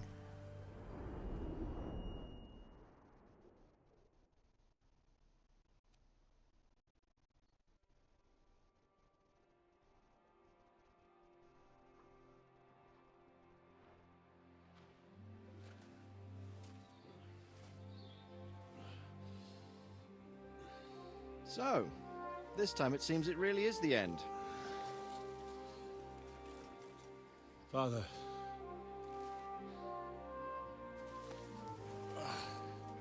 You did it. You got them. Toth, Van Owlitz. Even that damned scavenging ginger fox is gone. Your mother and Martin would surely be proud of you. Perhaps. In a way. Of course they would. You avenged them. You prevented a war, you saved a lot of people, and after all that you're still in one piece. That's not a bad performance for an ordinary bastard. You even succeeded in getting that adventurous sword of ours back.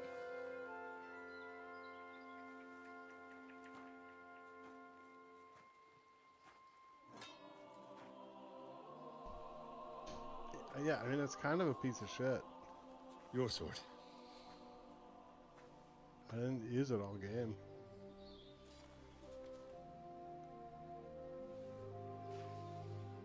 It all started with this. Martin truly was a brilliant blacksmith. It sings so nicely. But it's not singing for me.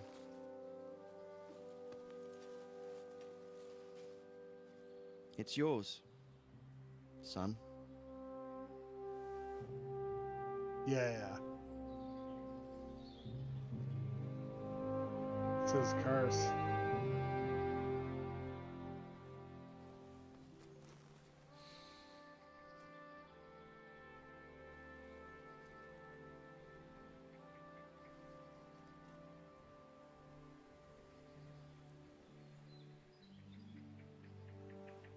What happens now? Now? Now we'll get on with life. Do you remember what I told you? That there are some things in the world worth living for. True. Blue skies, warm sunshine, green grass underneath your feet, beautiful girls, Good wine, good people, and a fine steed underneath your backside, yeah. Enjoy it while you can. I can assure you nothing lasts forever. And if you're missing that excitement now, which I'm sure you are, you can be certain that it'll find us again itself one day. I believe there are interesting times still ahead of us.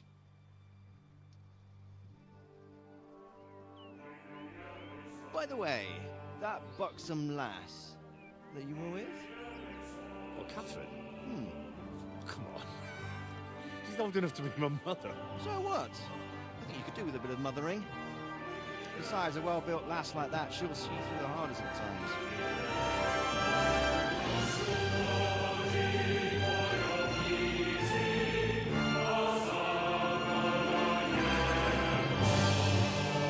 GG's.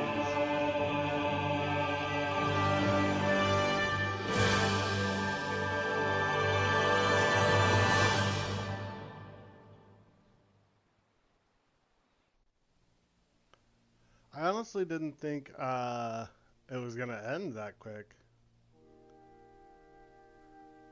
I thought we had some more game to go. I'm kind of bummed.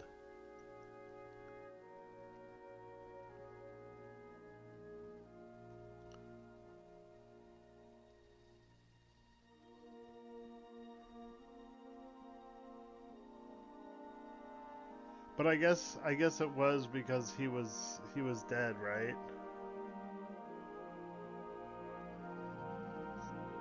We would have to do a bunch of shit different.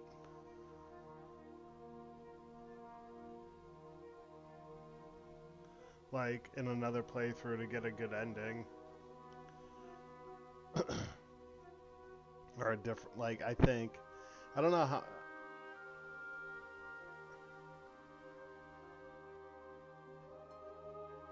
Right.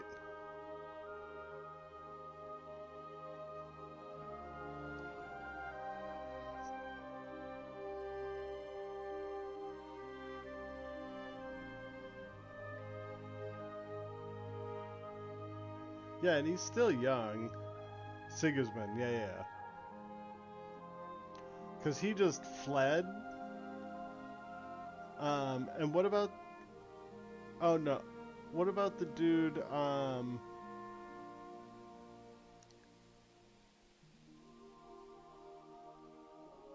we never killed the guy on the white horse. We had to run from that fight. The guy in the white armor, I can't think of his name.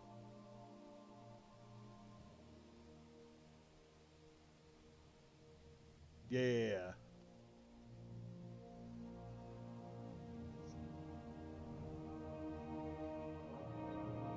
I wonder if we did get like a shot off on him, you know? If we could actually kill him.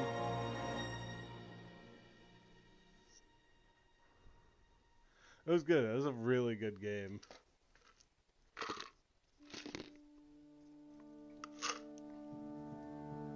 Alright, let me go grab a drink. I'll be right back.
Well, that was a lot of fun.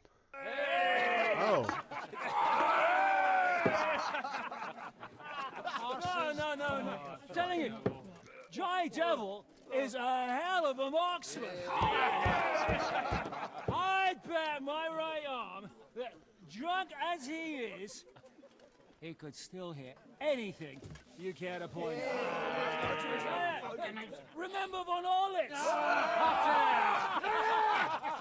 You really bet your right arm.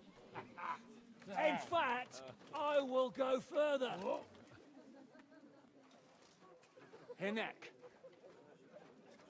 Your crossbow.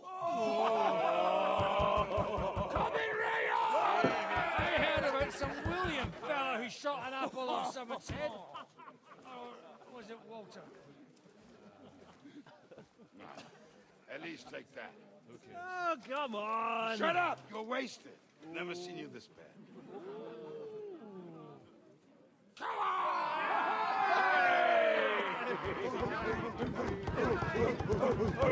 Shut up! This will go down in history.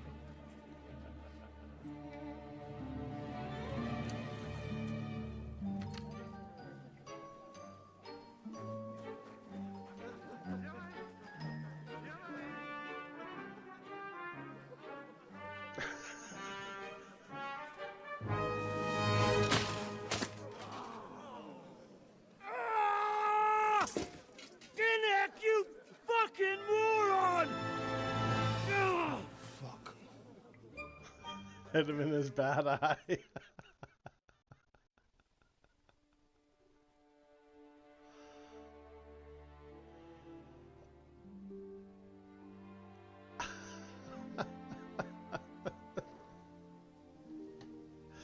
That was really good.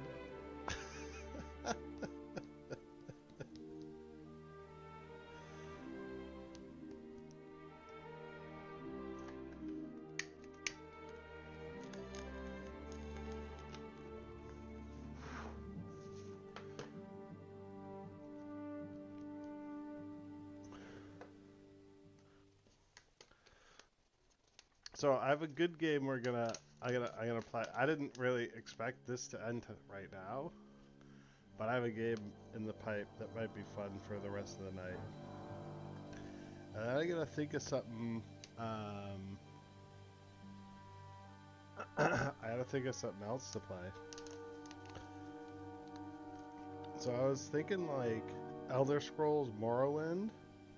There's like this mod pack. Let me see if I can find it. Oh.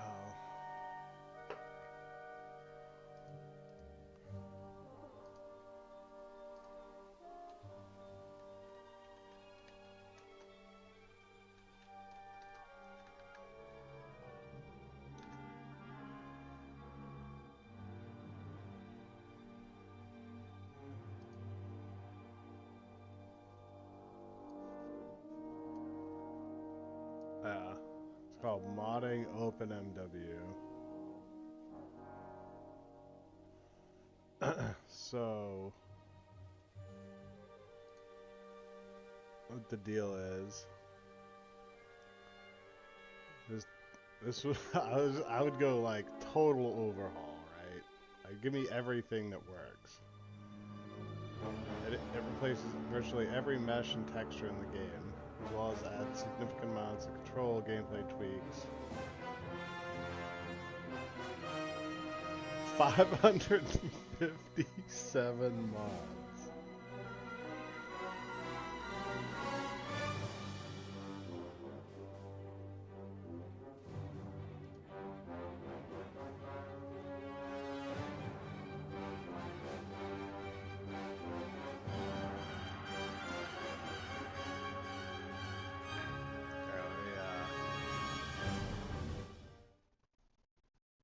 See if we got another video here.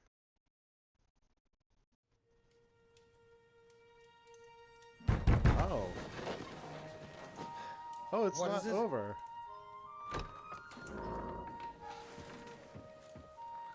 Sire, I bear news from the Italian court. There's been a robbery. What? A Apparently Margrave Yob's people, they freed the hostages and stole all the silver and vanished.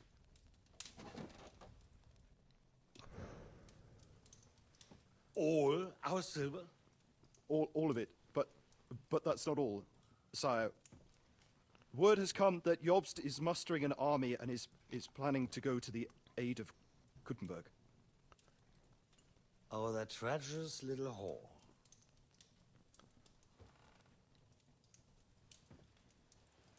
That snake.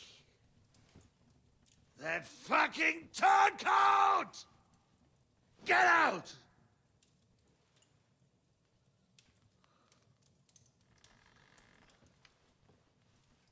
What are you still standing there?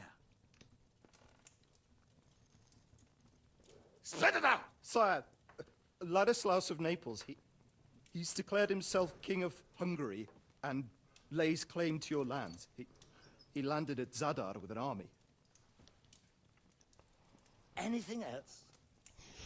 Well, your Cumans plundered the estates of the House of Wallstein. The widow Anna is demanding compensation.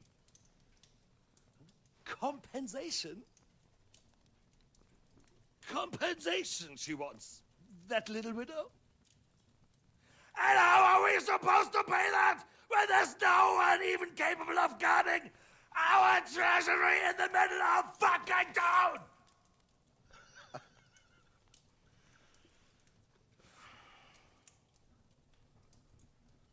Anything else? No, sire, that's all, sire.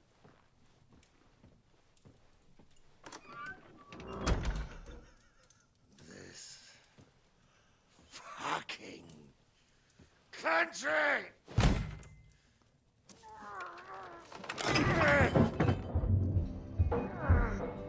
Fucking boy, idiot!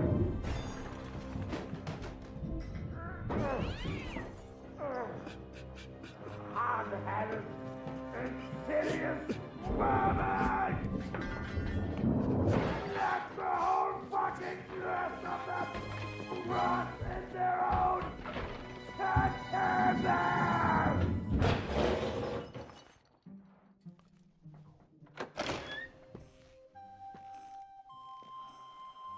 Right? That's what I'm looking at. We're going back to Hungary. Get packed immediately and give the orders. Oh, got you. Okay, this was when they were fleeing. Okay, this is when they were Sire. finding out. How am I to pay the wages of the Prague troops?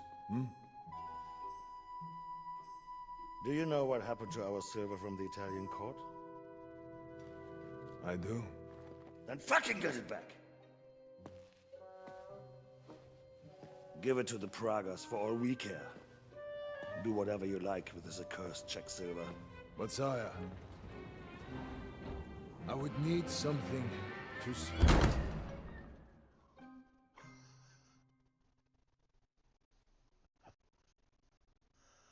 He's just bounced. So he actually did just bounce.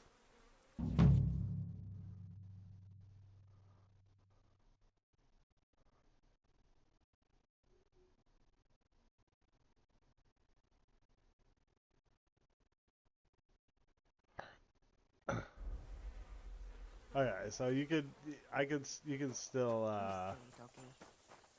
just like open world RPG it, right? So like I could go like turn in these things. I could take this now.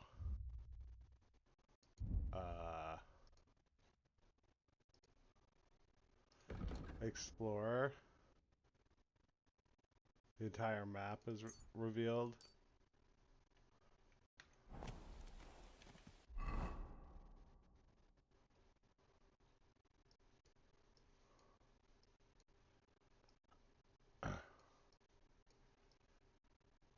So, yeah, I've actually done everything except for like these two little things.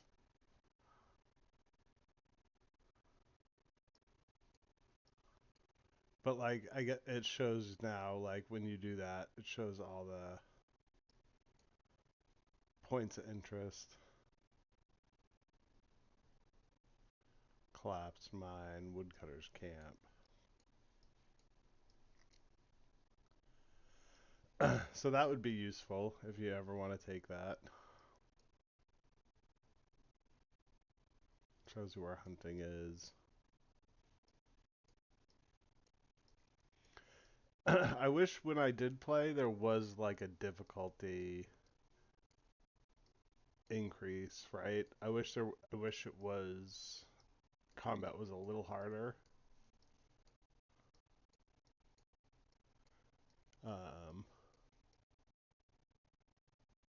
Oh look, we have a bed here.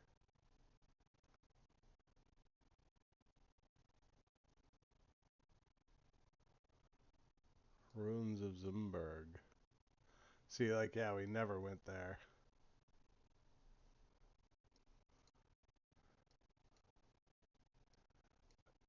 It's actually super helpful, huh?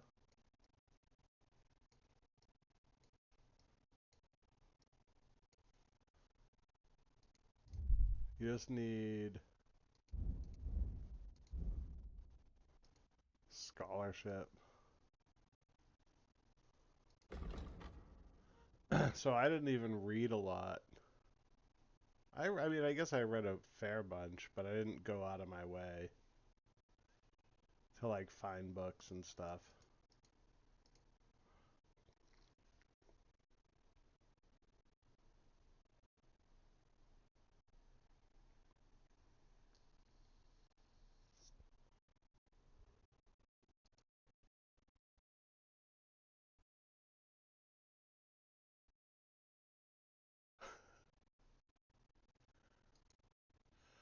Dude, I wish I got this. Fundamentals of Law 2. I'll do another playthrough at some point.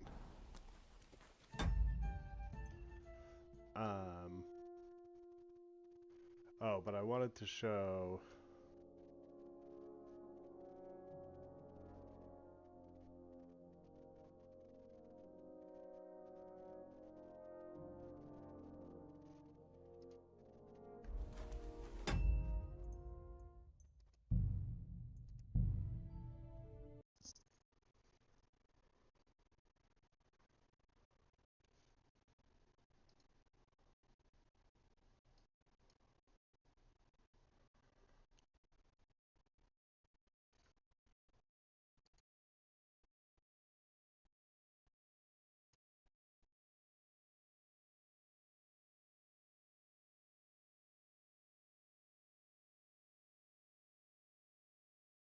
So look at how good... look at how good this was. This looks.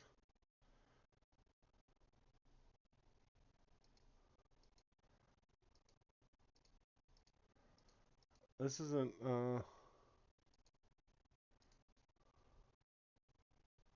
So, yeah, that's total overhaul. That's the graphics overhaul.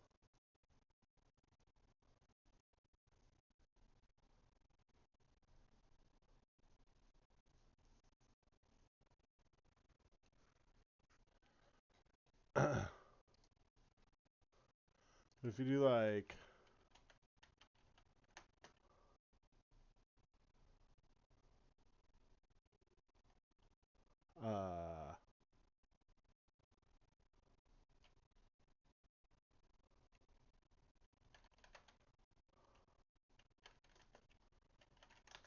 I think this is one of them.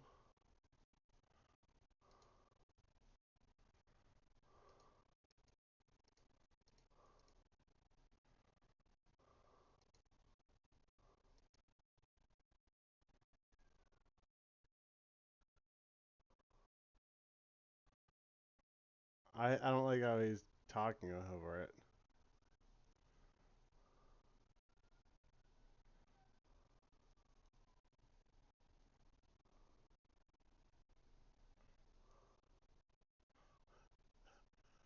So it's basically like the,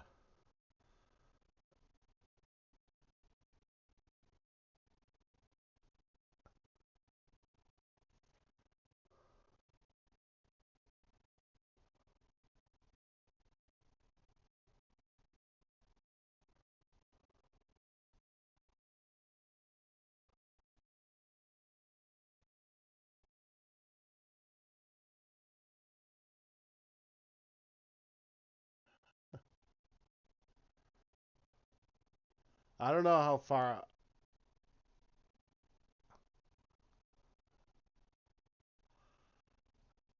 I just don't know that I want to. But look at how good Morrowind looks.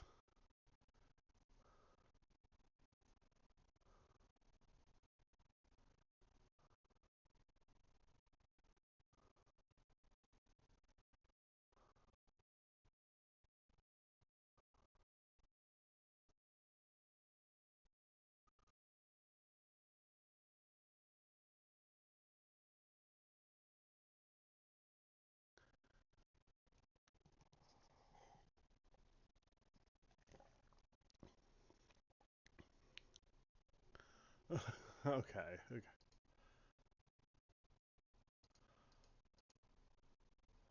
But like, I don't know. This looks pretty good to me. And then like everything else, the way they fix a bunch of shit. I don't know.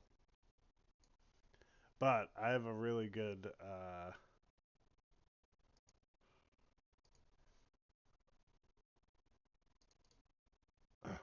game we're gonna try here.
Be working?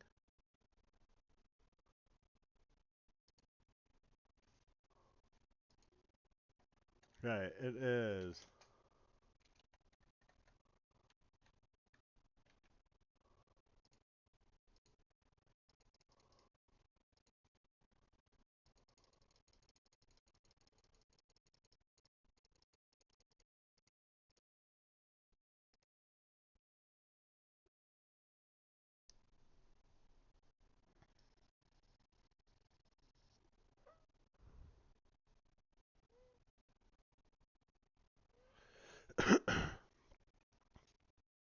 Alright, here we go. In before crash, yeah.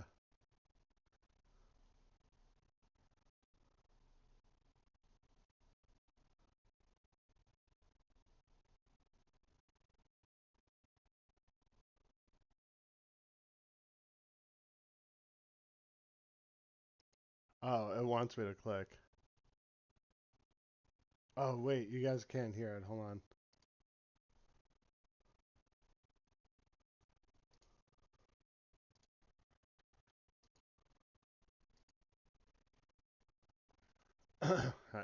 I didn't hear anything, but you couldn't hear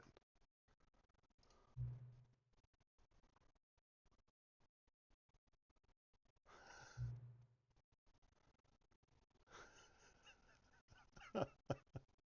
I did start this once to make sure it does play.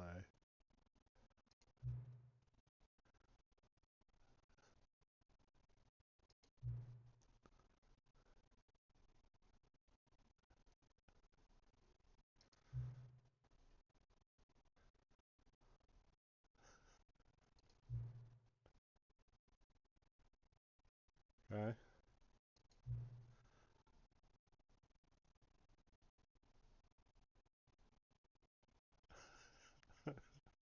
Okay.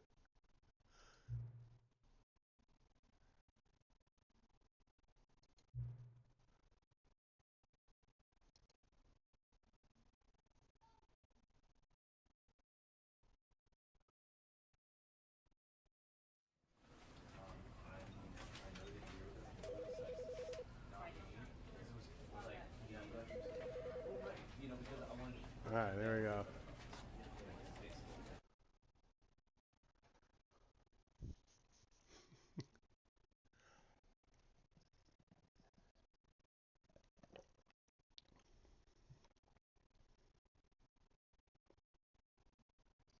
This is the story of a man named Stanley.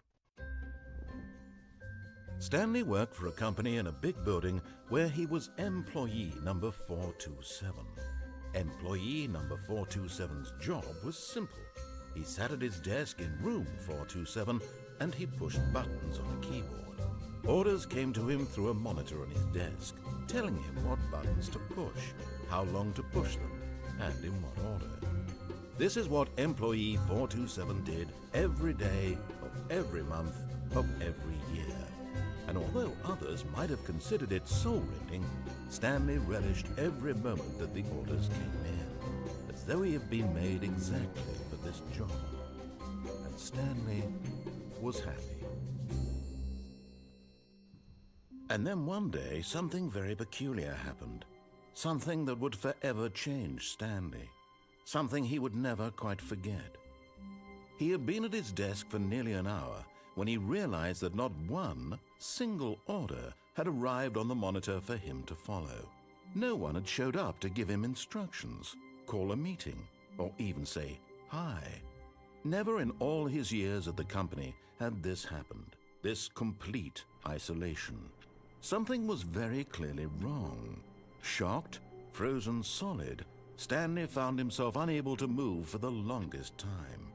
But as he came to his wits and regained his senses, he got up from his desk and stepped out of his office. That's literally me. Okay.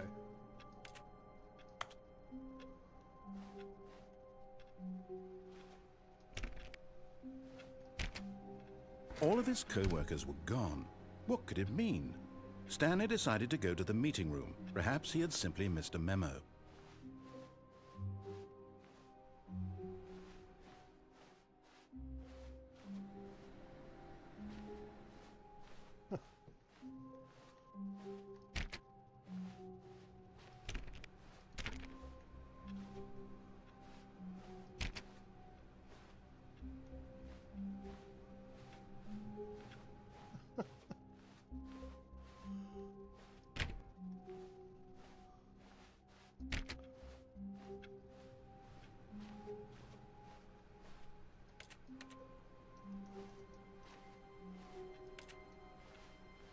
Oh, I can move with right click. When Stanley came to a set of 2 open doors, he entered the door on his left. Did he?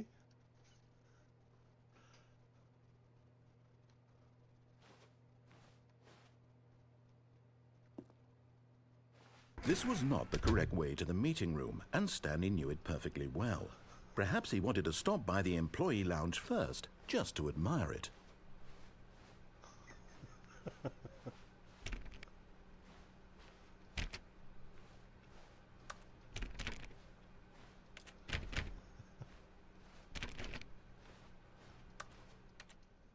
Ah, yes, truly a room worth admiring. It had really been worth the detour after all, just to spend a few moments here in this immaculate, beautifully constructed room. Stanley simply stood here, drinking it all in.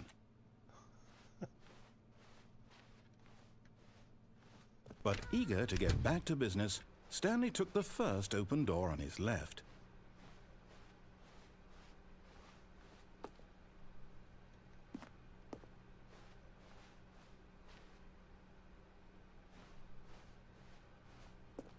Stanley was so bad at following directions, it's incredible he wasn't fired years ago. Oh no.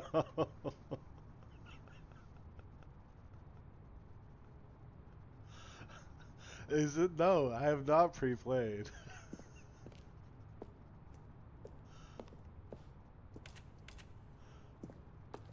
Is it really? Look, Stanley, I think perhaps we've gotten off on the wrong foot here. I'm not your enemy, really, I'm not. I realize that investing your trust in someone else can be difficult, but the fact is that the story has been about nothing but you all this time. There's someone you've been neglecting, Stanley. Someone you've forgotten about. Please, stop trying to make every decision by yourself. Now, I'm not asking for me, I'm asking for her. This is it, Stanley. Your chance to redeem yourself. To put your work aside. To let her back into your life. Right? She's been waiting.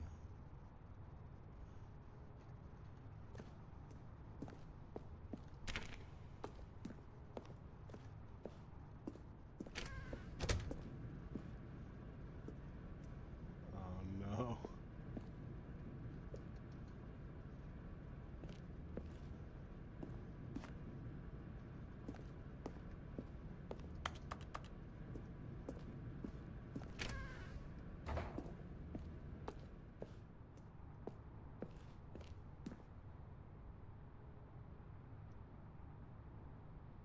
But in his eagerness to prove that he is in control of the story and no one gets to tell him what to do, Stanley leapt from the platform and plunged to his death. Good job, Stanley. Everyone thinks you are very powerful. Okay.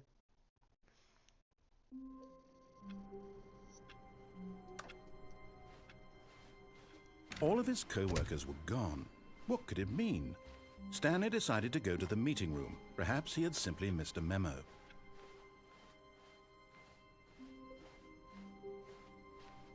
When Stanley came to a set of 2 open doors, he entered the door on his left.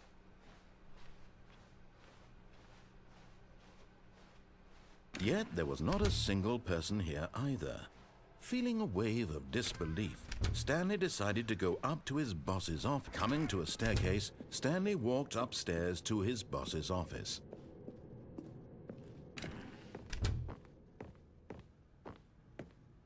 Stepping into his manager's office, Stanley was once again stunned to discover not an indication of any human life. Shocked, unraveled, Stanley wondered in disbelief who orchestrated this. What dark secret was being held from him? What he could not have known was that the keypad behind the boss's desk guarded the terrible truth that his boss had been keeping from him. And so the boss had assigned it an extra secret PIN number, 2845. But of course, Stanley couldn't possibly have known this.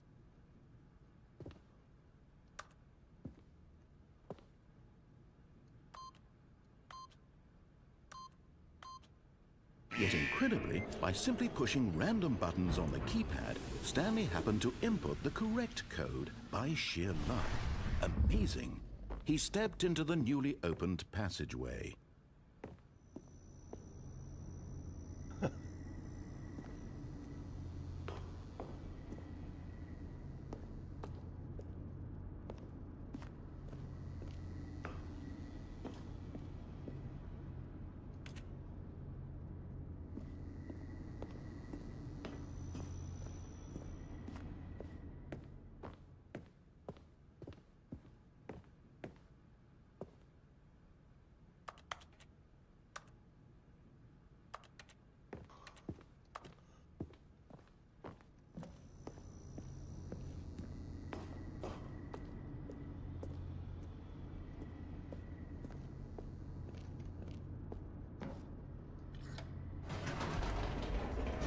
That was scary.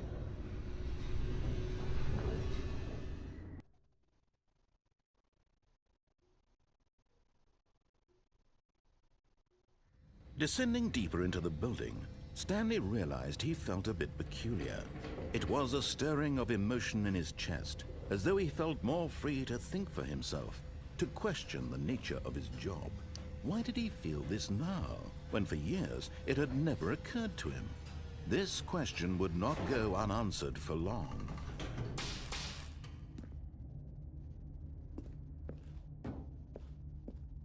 Stanley walked straight ahead through the large door that read Mind Control Facility. Although this passageway had the word escape written on it, the truth was that at the end of this hall, but of course, Stanley thought better of it and realized nope, still on board with death.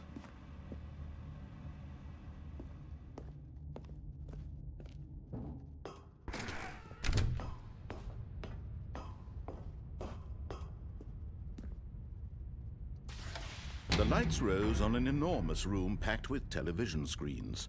What horrible secret did this place hold? Stanley thought to himself. Did he have the strength to find out?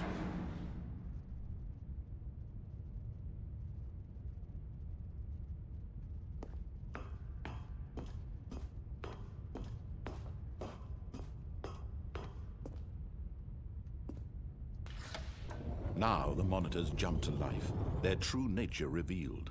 Each bore the number of an employee in the building, Stanley's co-workers. The lives of so many individuals reduced to images on a screen, and Stanley, one of them, eternally monitored in this place where freedom meant nothing. Damn. Jesus. This is like super dystopian. This mind control facility, it was too horrible to believe. It couldn't be true. Had Stanley really been under someone's control all this time? Was this the only reason he was happy with his boring job? That his emotions had been manipulated to accept it blindly?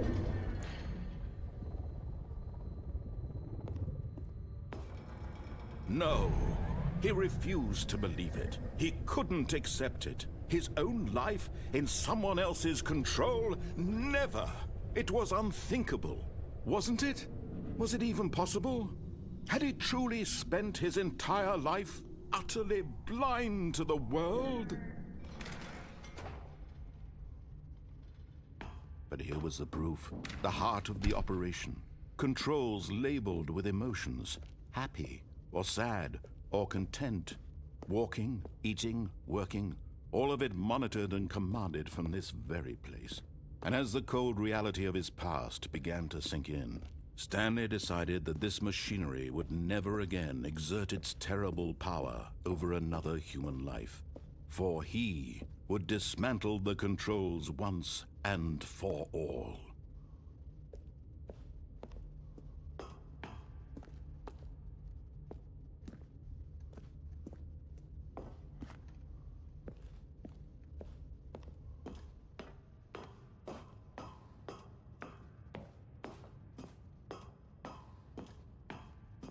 And when at last he found the source of the room's power, he knew it was his duty, his obligation, to put an end to this horrible place and to everything it stood for.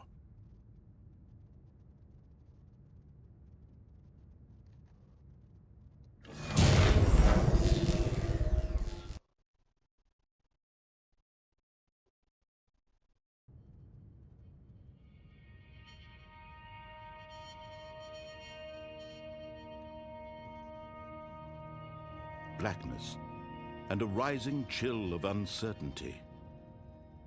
Was it over? Yes! He had won! He had defeated the machine, unshackled himself from someone else's command. Freedom was mere moments away. And yet, even as the immense door slowly opened, Stanley reflected on how many puzzles still lay unsolved. Where had his co-workers gone? How had he been freed from the machine's grasp? What other mysteries did this strange building hold? But as sunlight streamed into the chamber, he realized none of this mattered to him, for it was not knowledge or even power that he had been seeking, but happiness. Perhaps his goal had not been to understand, but to let go. No longer would anyone tell him where to go, what to do, or how to feel. Whatever life he lives, it will be his. And that was all he needed to know. It was perhaps the only thing worth knowing. Stanley stepped through the open door.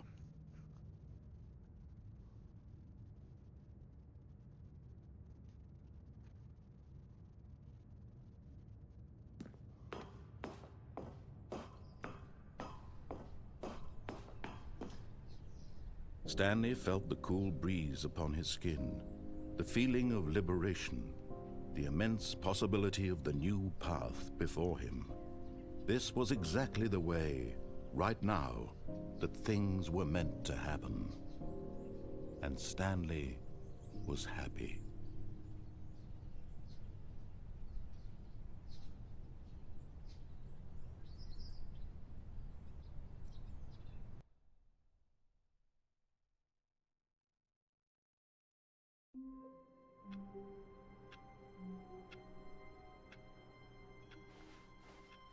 All of his co-workers were gone. What could it mean? Stanley decided to go to the meeting room. Perhaps he had simply missed a memo.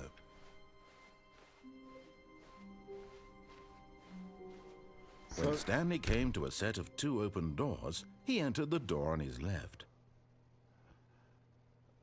So this is actually the end of the game. This was not the correct way to the meeting room, and Stanley knew it perfectly well. Perhaps he wanted to stop by the employee lounge first, just to admire it. Wow. Yes, this room. What a beautiful room. What a gorgeous, gorgeous room. But eager to get back to business, Stanley took the first open door on his left. And so he detoured through the maintenance section, walked straight ahead to the opposite door, and got back on track.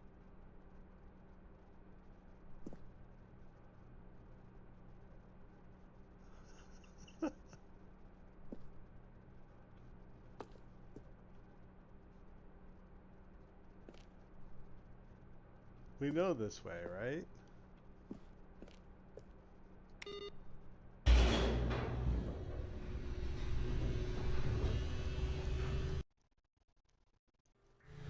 But Stanley didn't want to go back to the office. He wanted to wander about and get even further off track. So now in order to get back, he needed to go, from here it's, left. Oh, no, it's to the right, my mistake. No, not the right. Why would I have ever said it was to the right? What was I thinking? It's clearly... Oh dear, would you hold on for a minute, please? Now, let's see. We went down right, left, down, left, right. Yep, okay, yes. I've got it now. This story is absolutely, definitely this way.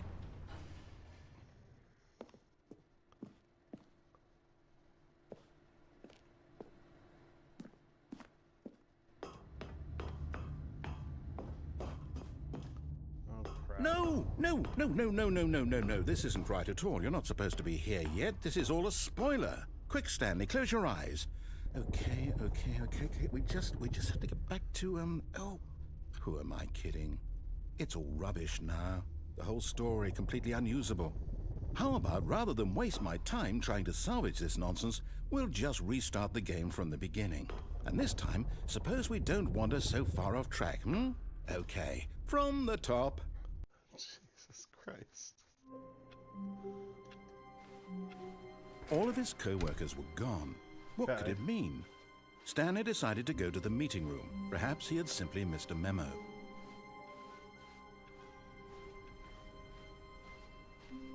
When Stanley... Wait, what?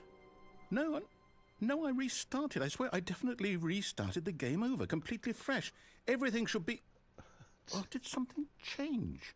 Stanley, did you change anything when we were back in that room with all the monitors? Did you move the story somewhere, or... Hold on. Why am I asking you? I'm the one who wrote the story. It was right here just a minute ago. I know for sure that it's here somewhere. Okay, then. It's an adventure. Come, Stanley. let's find the story.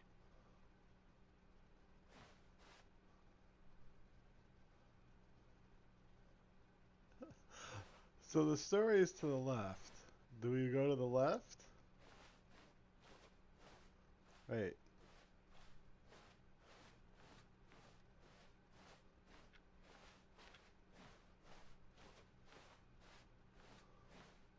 I could be anywhere now.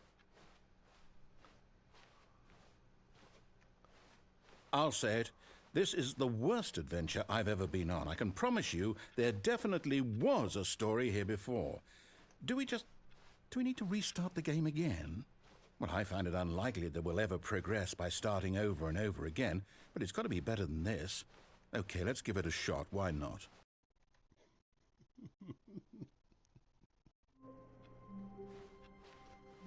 All of his co-workers were gone. What could it mean? Stanley decided to go to the meeting room. Perhaps he had simply missed a memo.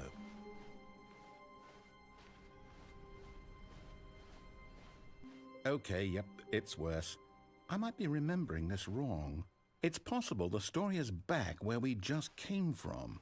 Why don't we go back the other direction and see if we missed anything?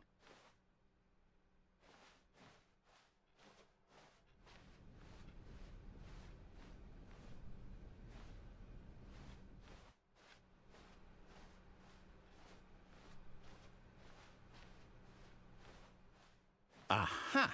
I knew we'd miss something. The story. Here it comes.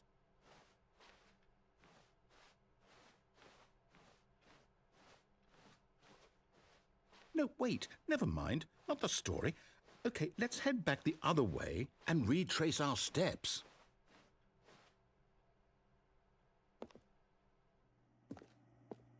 Now this... Well, I'll be honest, I don't recognize this place at all. Is this the story? I don't think so. I can't quite recall, but I believe my story took place in an office building. Is that correct? Do you remember, Stanley? Well, do you know what? Since I've completely forgotten what we were supposed to be doing, how about this? You win! Congratulations! I know you put in a lot of hard work, and it really paid off, so good job. Oh, no. No, I don't feel right about this at all. We both know you didn't put in any actual work for that win. Some people win fair and square, and this was not one of those situations. Okay, I'm getting weirded out by whatever this place is. I don't care what might happen this time, I have to restart.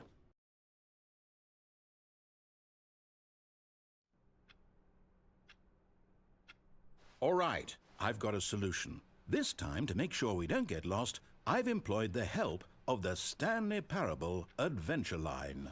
Just follow the line. How simple is that?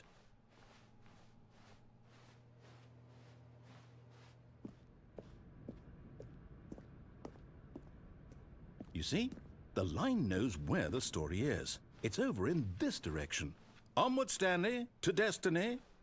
Though, here's a thought. Wouldn't wherever we end up be our destination, even if there's no story there? Or to put it another way, is the story of no destination still a story?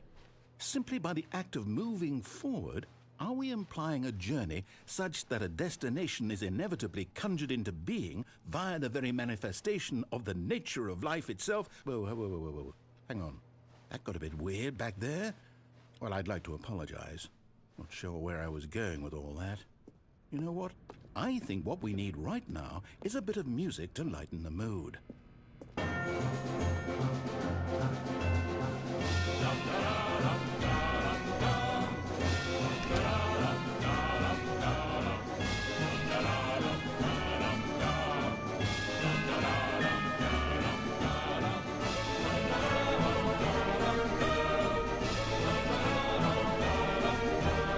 Wait, cut the music. Go back and look at that fern. Stanley, this fern will be very important later in the story. Make sure you study it closely and remember it carefully. You won't want to miss anything.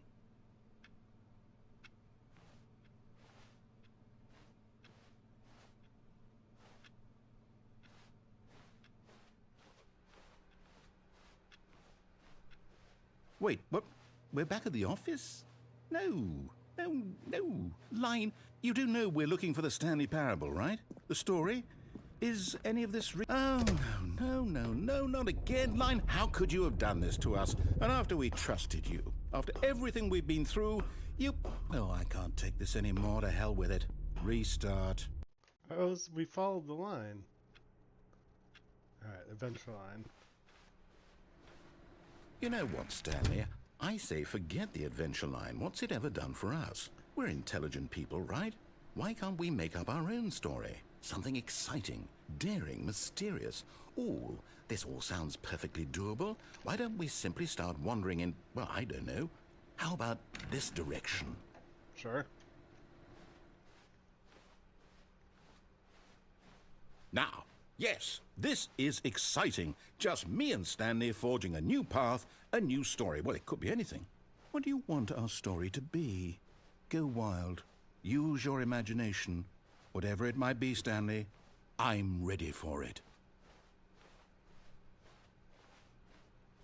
Oh, no, not you again. Stanley, I'd also like to veto the line from having any role in our awesome new story. No lines or monitor rooms. Just don't acknowledge it, and we should be fine.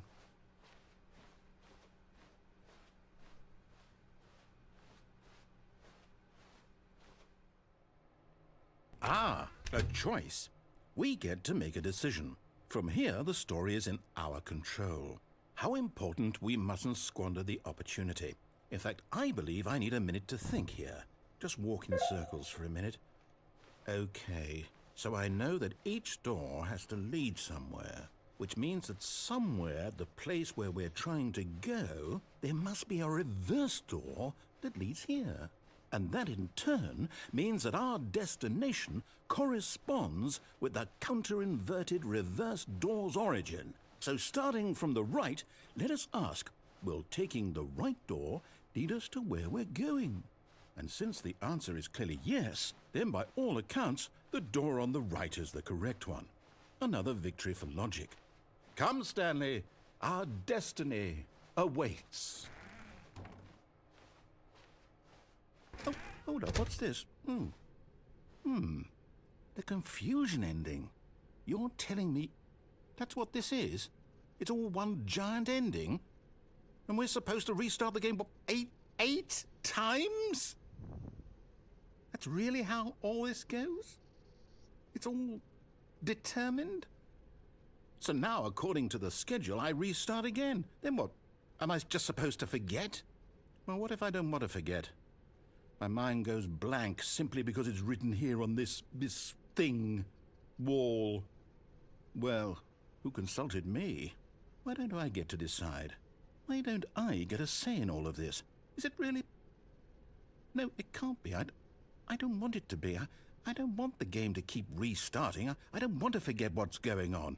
I don't want to be trapped like this. I won't restart the game. I won't do it. I won't do it. I won't do it. And the timer stopped? Does that mean, did we do it? Did we break the cycle? The, whatever it is that made this schedule? How would we even know? Will someone come for us? Will something happen? So, okay. I guess now we just wait. You know, I suppose in some way that this is a kind of story, wouldn't you agree? I'm not quite sure if we're in the destination or the journey, though they're always saying that life is about the journey and not the destination, so I hope that's where we are right now. We'll find out, won't we? Eventually. Well, in the meantime, if you...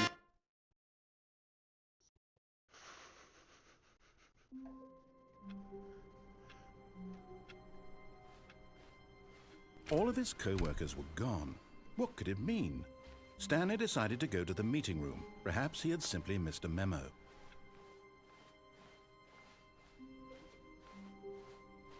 When Stanley came to a set of 2 open doors, he entered the door on his left. This was not the correct way to the meeting room, and Stanley knew it perfectly well. Perhaps he wanted to stop by the employee lounge first, just to admire it. The lounge was sublime, a work of art. But eager to get back to business, Stanley took the first open door on his left. And so he detoured through the maintenance section, walked straight ahead to the opposite door, and got back on track.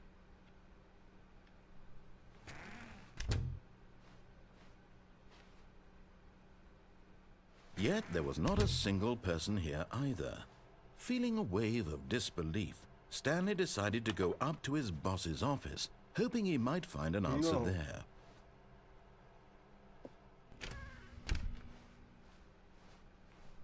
Coming to a staircase, Stanley walked upstairs to his boss's office.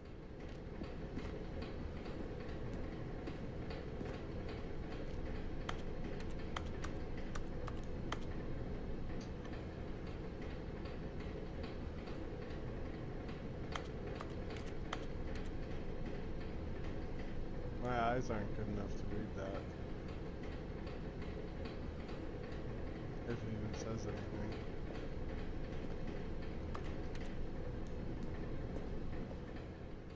But Stanley just couldn't do it.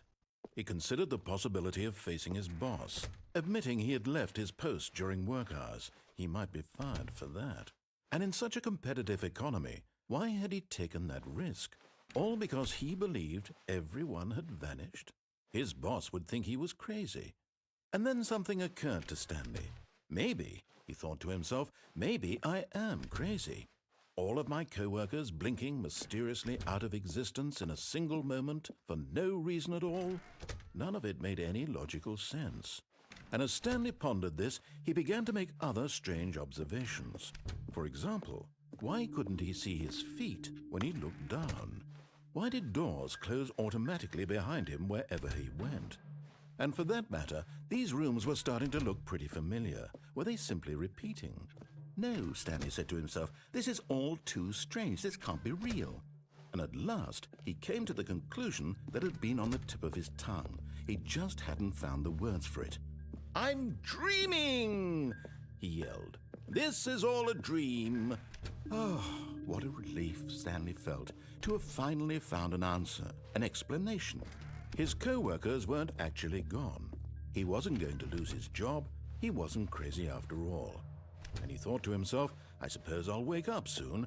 I'll have to go back to my boring real-life job pushing buttons. I may as well enjoy this while I'm still lucid. So, he imagined himself flying and began to gently float above the ground. Then he imagined himself soaring through space on a magical starfield, and it too appeared. It was so much fun, and Stanley marveled that he had still not woken up. How was he remaining so lucid? And then perhaps the strangest question of them all entered Stanley's head. One he was amazed he hadn't asked himself sooner. Why is there a voice in my head dictating everything that I'm doing and thinking? Now the voice was describing itself being considered by Stanley, who found it particularly strange. I'm dreaming about a voice describing me, thinking about how it's describing my thoughts, he thought. And while he thought it all very odd, and wondered if this voice spoke to all people in their dreams, the truth was that, of course, this was not a dream. How could it be? Was Stanley simply deceiving himself, believing that if he's asleep, he doesn't have to take responsibility for himself? Stanley is as awake right now as he's ever been in his life. Now, hearing the voice speak these words was quite a shock to Stanley. After all, he knew for certain, beyond a doubt, that this was in fact a dream. Did the voice not see him float and make the magical stars just a moment ago? How else would the voice explain all that? This voice was a part of himself too. Surely, if he could just... He would prove it. He would prove that he was in control, that this was a dream. So he closed his eyes gently, and he invited himself to wake up. He felt the cool weight of the blanket on his skin, the press of the mattress on his back, the fresh air of a world outside this one. Let me wake up, he thought to himself. I'm through with this dream. I wish it to be over. Let me go back to my job. Let me continue pushing the buttons. Please, it's all I want. I want my apartment, and my wife, and my job, All I want is my life exactly the way it's always been. My life is normal. I am normal. Everything will be fine. I am okay.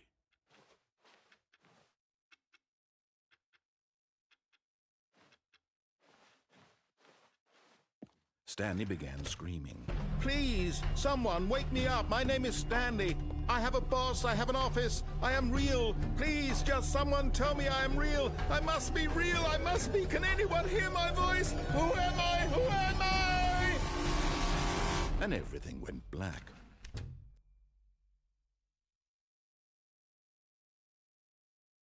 This is the story of a woman named Mariella. Mariella woke up on a day like any other.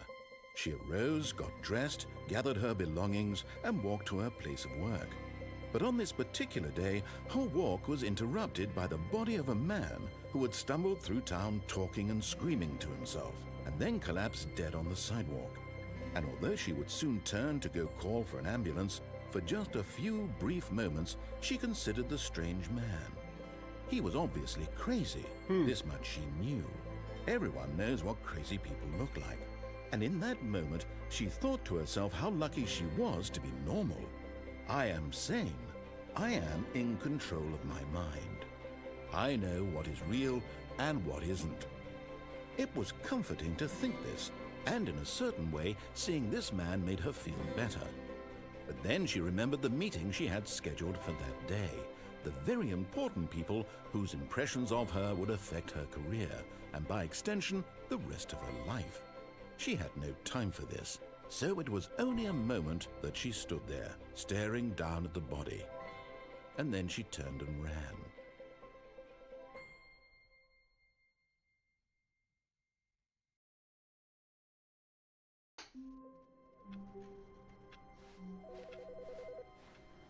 Alright, no narrator this time? Ugh, God, I'm trying to remember all the restarts. Okay, so we followed the narrator to a T. When Stanley came to a set of 2 open doors, he entered the door on his left.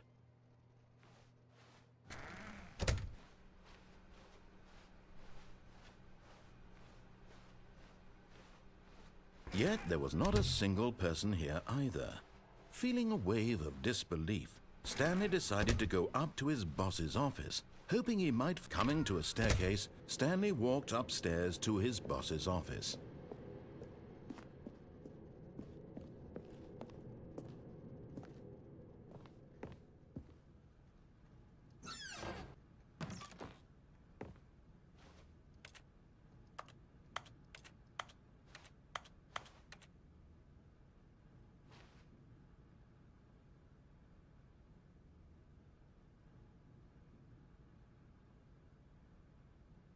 What?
Hmm.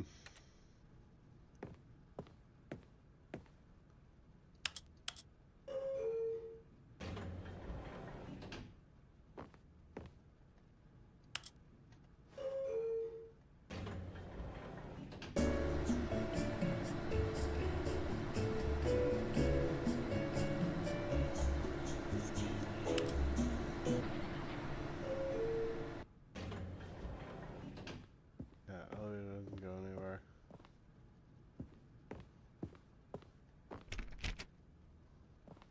We're cooked again. Stepping into his manager's office, Stanley was once again stunned to discover not an indication of any human life. What could it mean? Stanley wondered aloud to nobody. He began wildly tearing through papers on the boss's desk, pulling books off the shelf, looking behind paintings, desperate for clues to his situation. But his attention was caught by a keypad behind the boss's desk. What could its purpose be? In fact, this keypad guarded the terrible secret that lay buried below his feet. And so the boss had assigned it an extra secret PIN number, 2845. But of course, Stanley couldn't possibly have known this. Couldn't possibly. But then we just lose again. Stanley just sat around twiddling his thumbs. Trying to input anything on the device was useless, since he could never possibly know that the combination was 2845.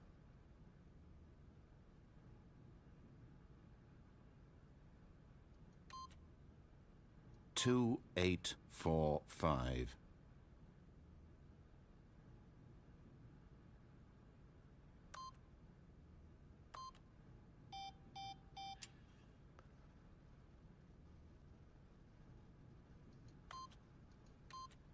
Forgot, but it turns out that the panel's emergency override kicked in, and the door just opened all by itself. And Stanley got the hell along with the story.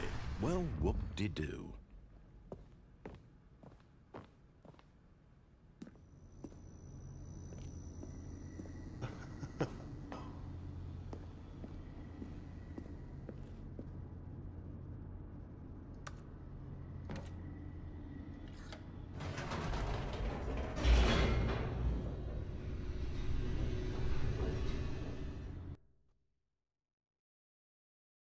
We know what happens.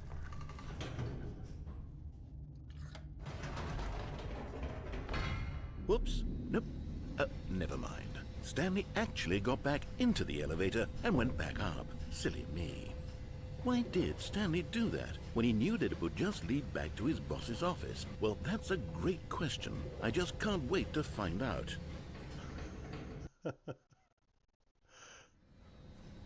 Because I know what happens on the other end.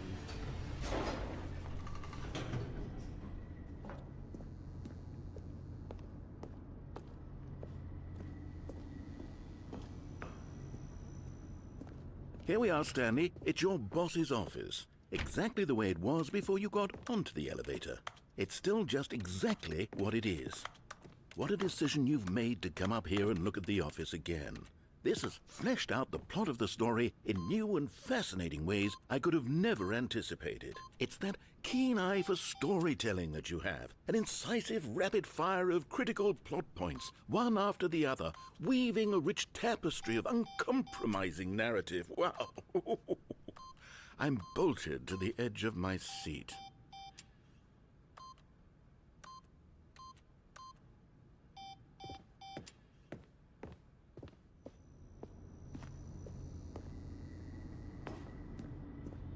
Incredible. Now he's getting back into the elevator and going down again. Ladies and gentlemen, how does he keep coming up with all of this? I don't like the way he's talking to me. Surely this time Stanley will walk forward into the spooky corridor, won't he? Stanley walked straight ahead through the large door that read Mind Control Facility. Although this passageway had the word Escape written on it, the truth was that at the end of this hall, Stanley would meet his violent death. The door behind him was not shut, Stanley still had every opportunity to turn around and get back on track. At this point, Stanley was making a conscious, concerted effort to walk forward and willingly confront his death.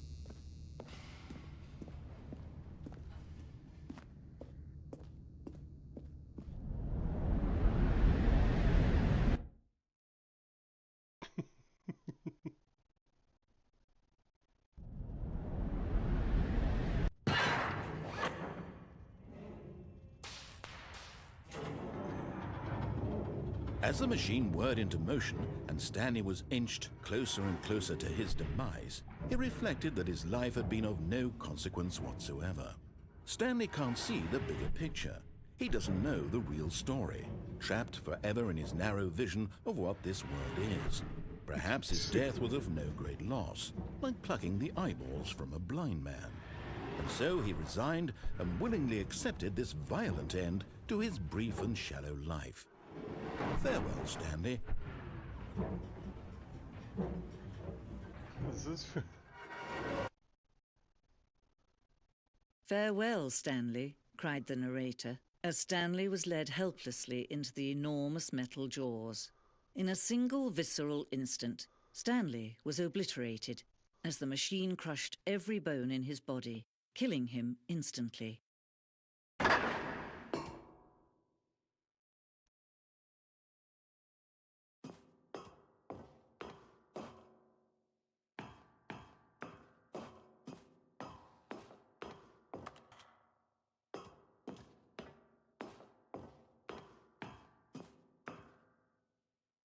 And yet it would be just a few minutes before Stanley would restart the game, back in his office, as alive as ever.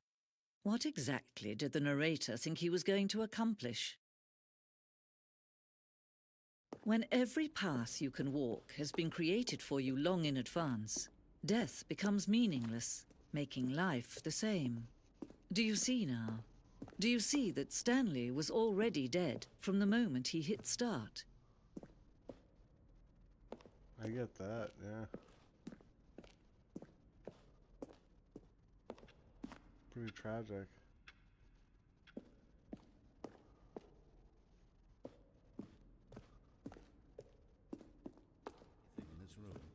Perfect example of poor level design, textbook mistake. It's the kind of thing you'd pick up on intuitively if you had even the most fundamental understanding of good and bad game design. You'll probably spend the...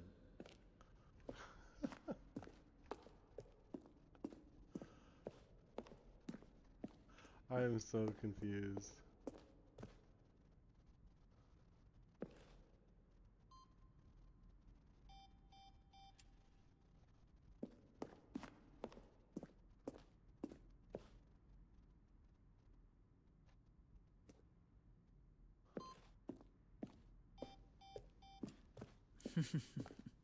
Oh, look at these two. How they wish to destroy one another.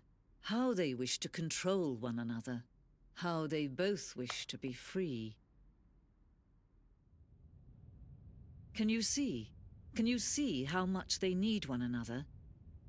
No, perhaps not. Sometimes these things cannot be seen.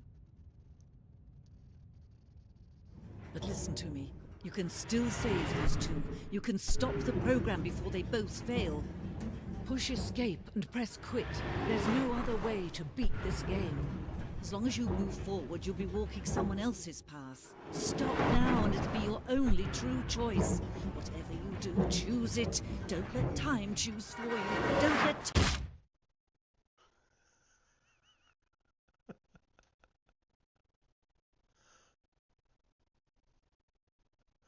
Can you actually not beat this game? Is that like, is that the point?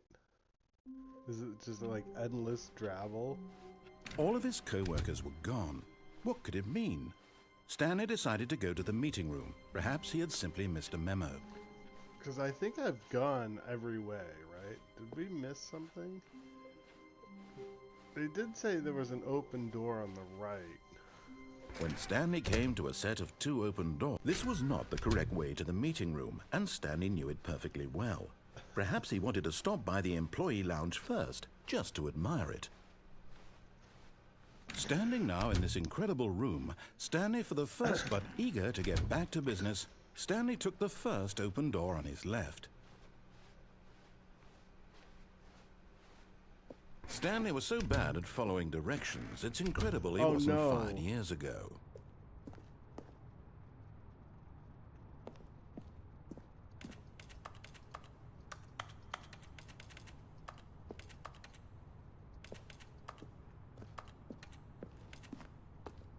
Cooked, boys.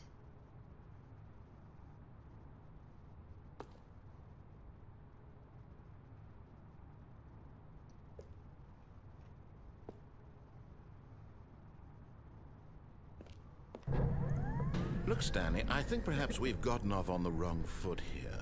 I'm not your enemy, really, I'm not. I realize that investing your trust in someone else can be difficult, but the fact is that the story has been about nothing but you all this time. We've already done this. There's someone you've been neglecting, Stanley. Someone you've forgotten about. Please, stop trying to make every decision by yourself. Well, we I'm jumped not asking off for here. me, I'm asking for her. This is it, Stanley. Your chance to redeem yourself. To put your work aside. To let her back into your life. She's been waiting. That's her, Stanley. You need to be the one to do this.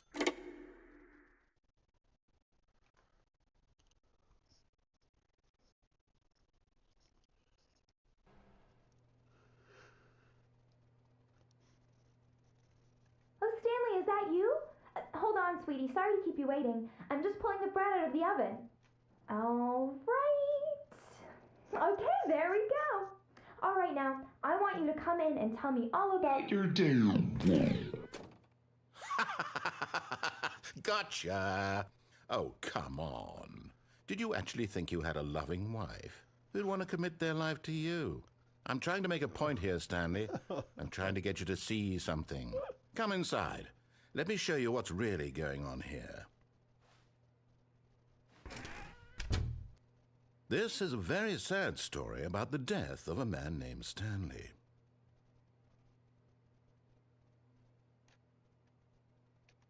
Stanley is quite a boring fellow. He has a job that demands nothing of him, and every button that he pushes is a reminder of the inconsequential nature of his existence.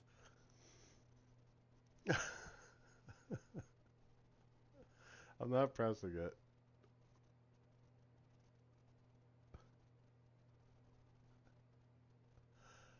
Does it literally just make you sit here?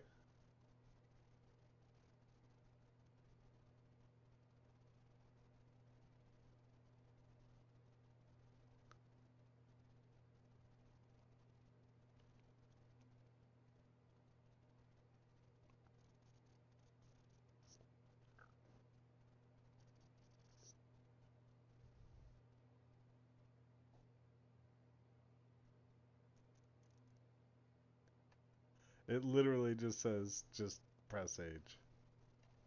Look at him there, pushing buttons, doing exactly what he's told to do. Now he's pushing a button. Now he's eating lunch. Now he's going home. Now he's coming back to work. One might even feel sorry for him, except that he's chosen this life.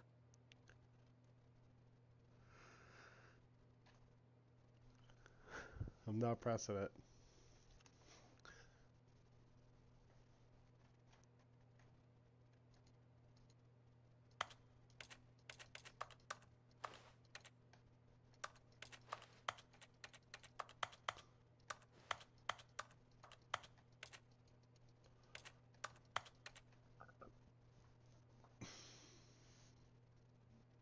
Do we press it? No.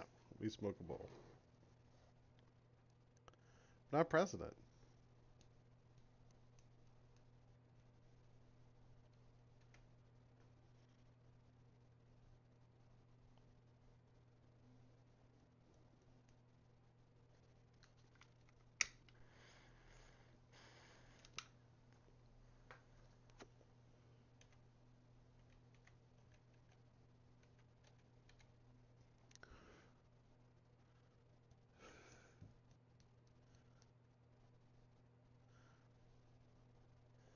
There's no way they have a timeout, right?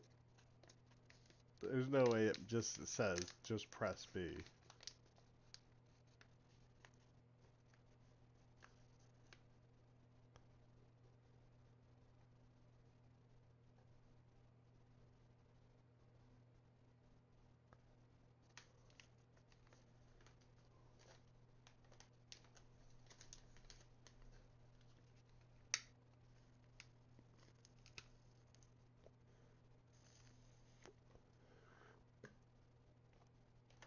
But in his mind, in his mind he can go on fantastic adventures.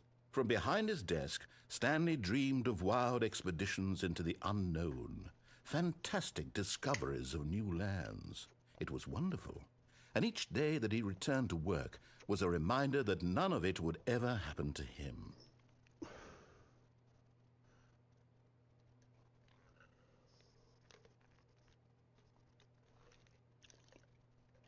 And so he began to fantasize about his own job.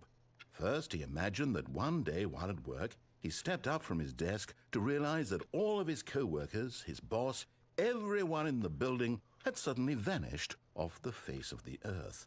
The thought excited him terribly. So he went further.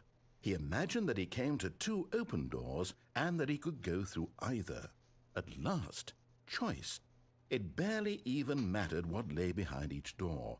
The mere thought that his decisions would mean something was almost too wonderful to behold. As he wandered through this fantasy world, he began to fill it with many possible paths and destinations. Down one path lay an enormous round room with monitors and mind controls. And down another was a yellow line that weaved in many directions, and down another was a game with a baby. And he called it the Stanley Parable.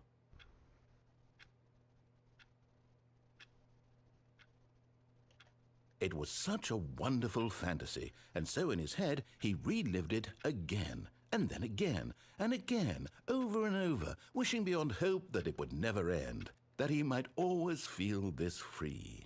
Surely there's an answer down some new path, mustn't there be? Perhaps if he played just one more time.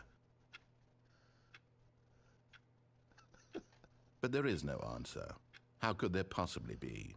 In reality, all he's doing is pushing the same buttons he always has. Nothing has changed.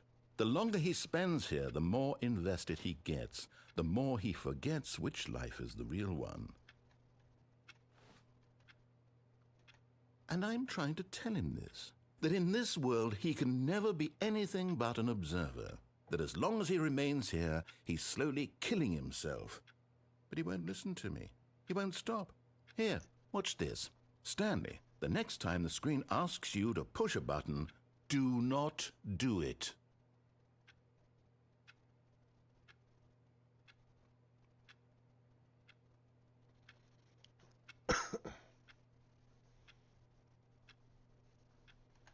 You see? Can he just not hear me? How can I tell him in a way that he'll understand that every second he remains here, he's electing to kill himself? How can I get him to see what I see? How can I make him look at himself?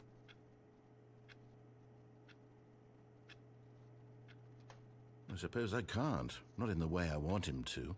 But I don't make the rules. I simply play to my intended purpose, the same as Stanley. We're not so different, I suppose. I'll try once more to convey all this to him. I'm compelled to. I must. Perhaps, well, maybe this time he'll see. Maybe this time. And I tried again, and Stanley pushed a button. And I tried again, and Stanley pushed a button. And I tried.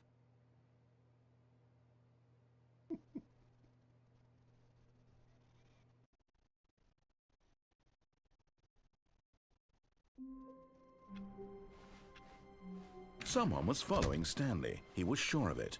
If he checked over his shoulder now, he would surely catch them. It was only a matter of time.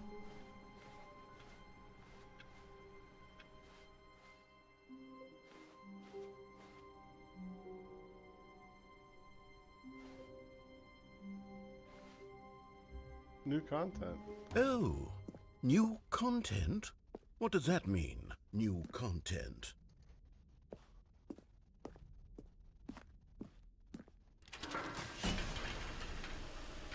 I like new content.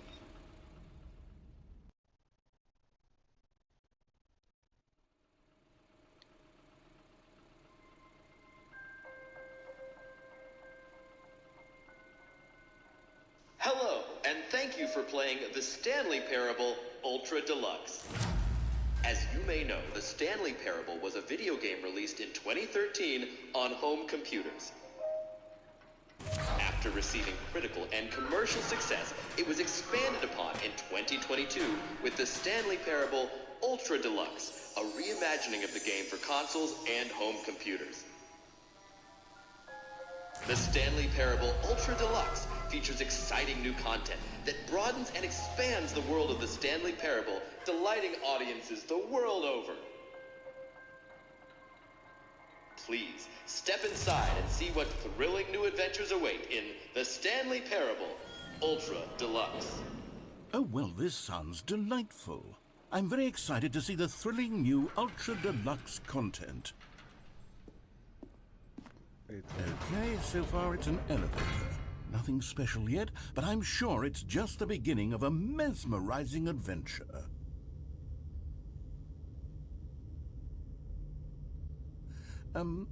Is it broken? What's going on here? Should we be moving somewhere or... Oh, there we go. All right, finally, at long last, it's on to the new content. I've never been more ready. Let's do it.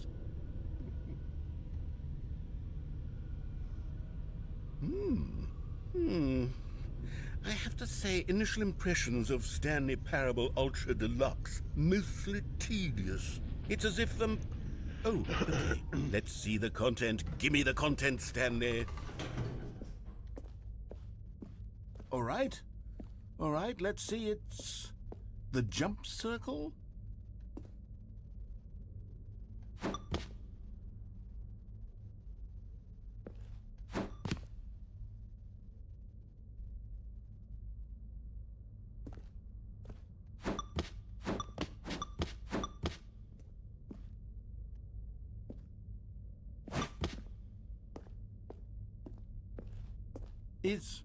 Is that it? Surely that's not all the new content. There has to be something else, right?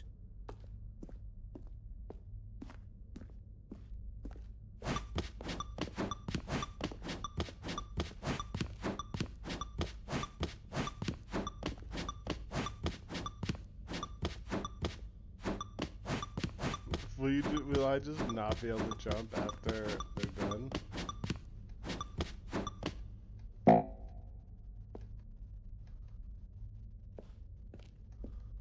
Sick.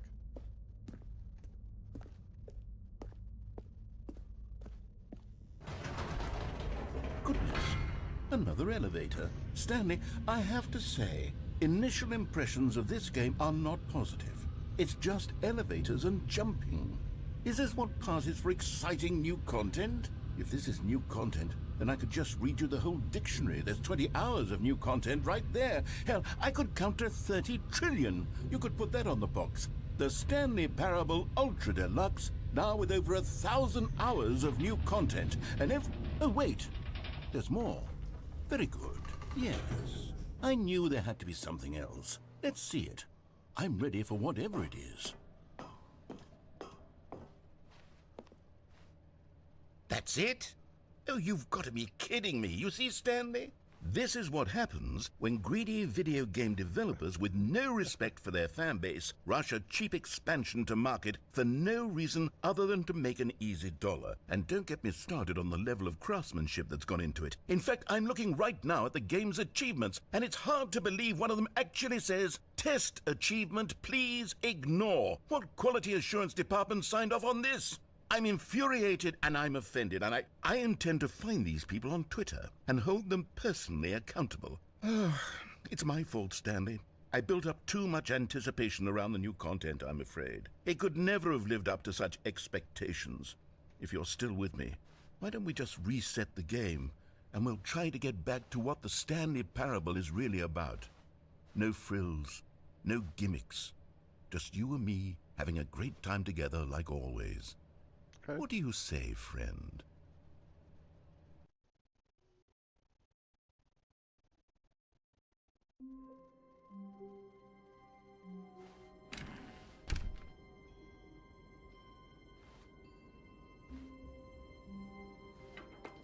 Psst! Stanley! Come over here! In the vent! I want to show you something!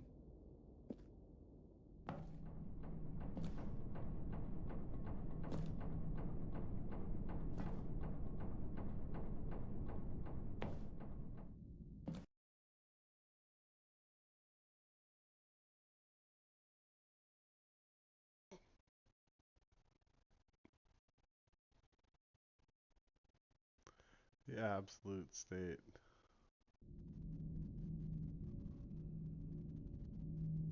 Okay, you remember how cheap and unsatisfying the new Ultra Deluxe content turned out to be? Well, it got me thinking about the past, and how much better the Stanley Parable used to be. So I made something special and tucked it away here where the game's developers won't find it. Just our little secret. Take a look. This actually looks perfect. I call it the Memory Zone. It's where I've been storing all my favorite memories so I can relive the peak experiences of my life whenever I want. Experiences like the launch of the Stanley Parable on PC. You see, Stanley, doesn't the Memory Zone remind you of how wonderful Stanley Parable was before it was sullied with a cheap re-release? Remember back in October of 2013 when the game originally launched? Back then, video games had integrity. Back then, it all meant something. Oh, the waste.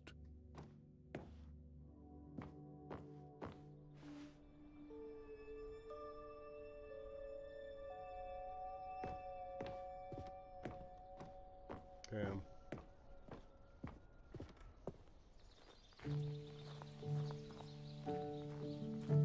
And over here is where I keep reviews of the Stanley Parable. Like this stunning triumph of games journalism, 10 out of 10 from Destructoid.com. James Stephanie Sterling writes, and I quote, "Where so many games that aspire to be more than games end up less than any form of art, Stanley Parable strives and then succeeds to be every game ever created." Did you hear that, Stanley? Every game ever created. That's how grand and all-encompassing the original Stanley Parable was. It was literally every game ever created. It was Skyrim, it was Persona 3, it was all of them, and now it's nothing. It's no games at all. It isn't even the Stanley Parable anymore. It's just a husk now. A lifeless husk with an hour of new elevator content.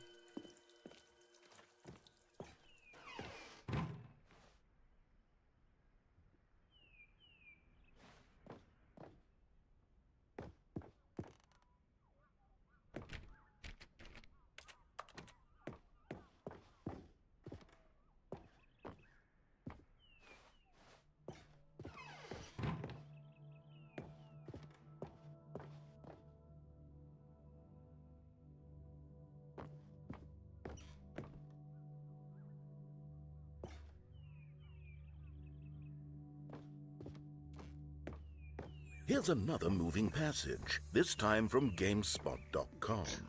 The Stanley Parable is both a richly stimulating commentary on the nature of choice in games, and one that offers some of the most enjoyable, surprising, and rewarding choices I've ever been confronted with in a game. 9 out of 10. Don't you get it, Stanley? The game was perfect.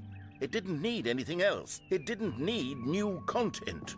It just needed to be left alone, to spend the rest of time collecting dust in the hallowed hall of beloved video game memories. True.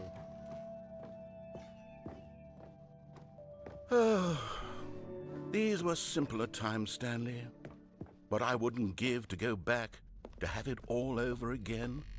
Wait, hang on. I don't recall this part of the memory zone before.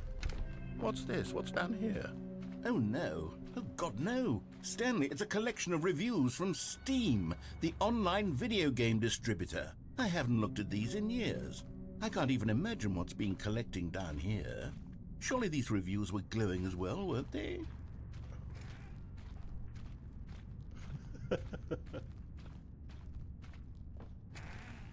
Honestly, I could not be bothered to play this game to full completion. The narrator is obnoxious and unfunny, with his humor and dialogue proving to be more irritating than entertaining. Unfunny! I'm not trying to be funny. I'm trying to make a serious work of art. I suppose I could write up a handful of gags to insert into the Stanley Parable, but the game is already such a densely layered web of profound philosophical insights that I can't even imagine where I'd have the room to stick them. True. Okay, let's see what this one says. While the idea for the game is good, for someone who prefers non-linear games, this preachiness gets annoying fast. Preachy? Stanley, I'm not preachy, am I? You can tell me if I'm preachy. Honestly, you can. Oh, goodness. This is actually quite shocking for me. Well, to be honest, I had always thought of the game's dialogue as being rather terse to begin with. You can't know how much fluff I cut from the game to get it to feel as light and airy as it... Well, I always thought it did, but maybe it wasn't. Oh dear. What an awful memory to have to hold on to. These black marks on my otherwise unimpeachable track record. I feel like a failure. Like I let these people down. Perhaps the Stanley Parable isn't quite as sterling as I always remembered.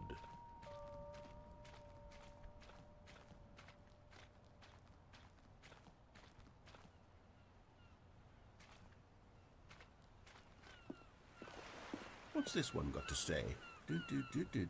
You constantly have to stop doing anything so the narrator can catch up with his long-winded explanations of what's happening. I wish there was a skip button. A skip button? Well, yes. Yes, I think we can do that. If I'm truly too preachy, then maybe letting you skip ahead for just a moment, surely it couldn't hurt. Not if it means we can strike these negative reviews from the record. Only positive reviews of the Stanley Parable. That's my motto today, and it's always been my motto. I'd do anything for the customer, Stanley. Yes, a skip button we shall have. And here it is. Go ahead and give it a shot. I'll pop you forward in time so that the second my incessant droning starts to bore you, with just the push of a button, you'll have zipped right past it. It's what the players have been asking for, and I'm very proud to have delivered. No more listening to me rambling on and on and on. No. The Stanley Parable is a game for the people. And if the people want silence, then by goodness, that's what they're going to get. Well, don't sit around waiting for me to shut up. Go ahead and make me shut up. Here, we'll pretend that I've just begun an interminable monologue, and it goes something like this. The story, and the choices, or what have you, and therefore, by becoming it is, so on and so forth, until inevitably, we all until the end of time, at which time everything all at once, so, now you see, blah blah blah blah blah blah blah blah blah blah blah blah blah blah blah. We've eaten too much and it can't be just yet, no, until 245. That the logic of elimination working backwards, the deduction therefore becomes impossible to manufacture. Oh, you're back, you see? You were only frozen in time for a few minutes, but it was plenty of time for me to deliver a long, rambling monologue full of unnecessary verbal flourishes and lengthy ruminations on the nature of choice in video games. Of course, I happen to believe it was perhaps one of my more profound such ruminations. Not that, of course, you need a description of it, but if I had to describe it, I'd say it was perhaps less of a rumination and more of a treatise. Well there, sport. You really did catch me rambling on a bit, didn't you? But that's the power of the button. The minute I start to go off on a thoughtless display of self-absorption, it's right at your fingertips to go poof, and it's all over. Oh, I can't wait to see what Cookie 9 will say about this, and whether they'll edit the rating of their Steam review, or at least change some of the wording, perhaps. To be honest, I don't even know if one can change their review in the first place. I guess I should become better educated on exactly how Steam works. Perhaps that would have been the smart thing to check on before I went about this whole exercise of making the skip button.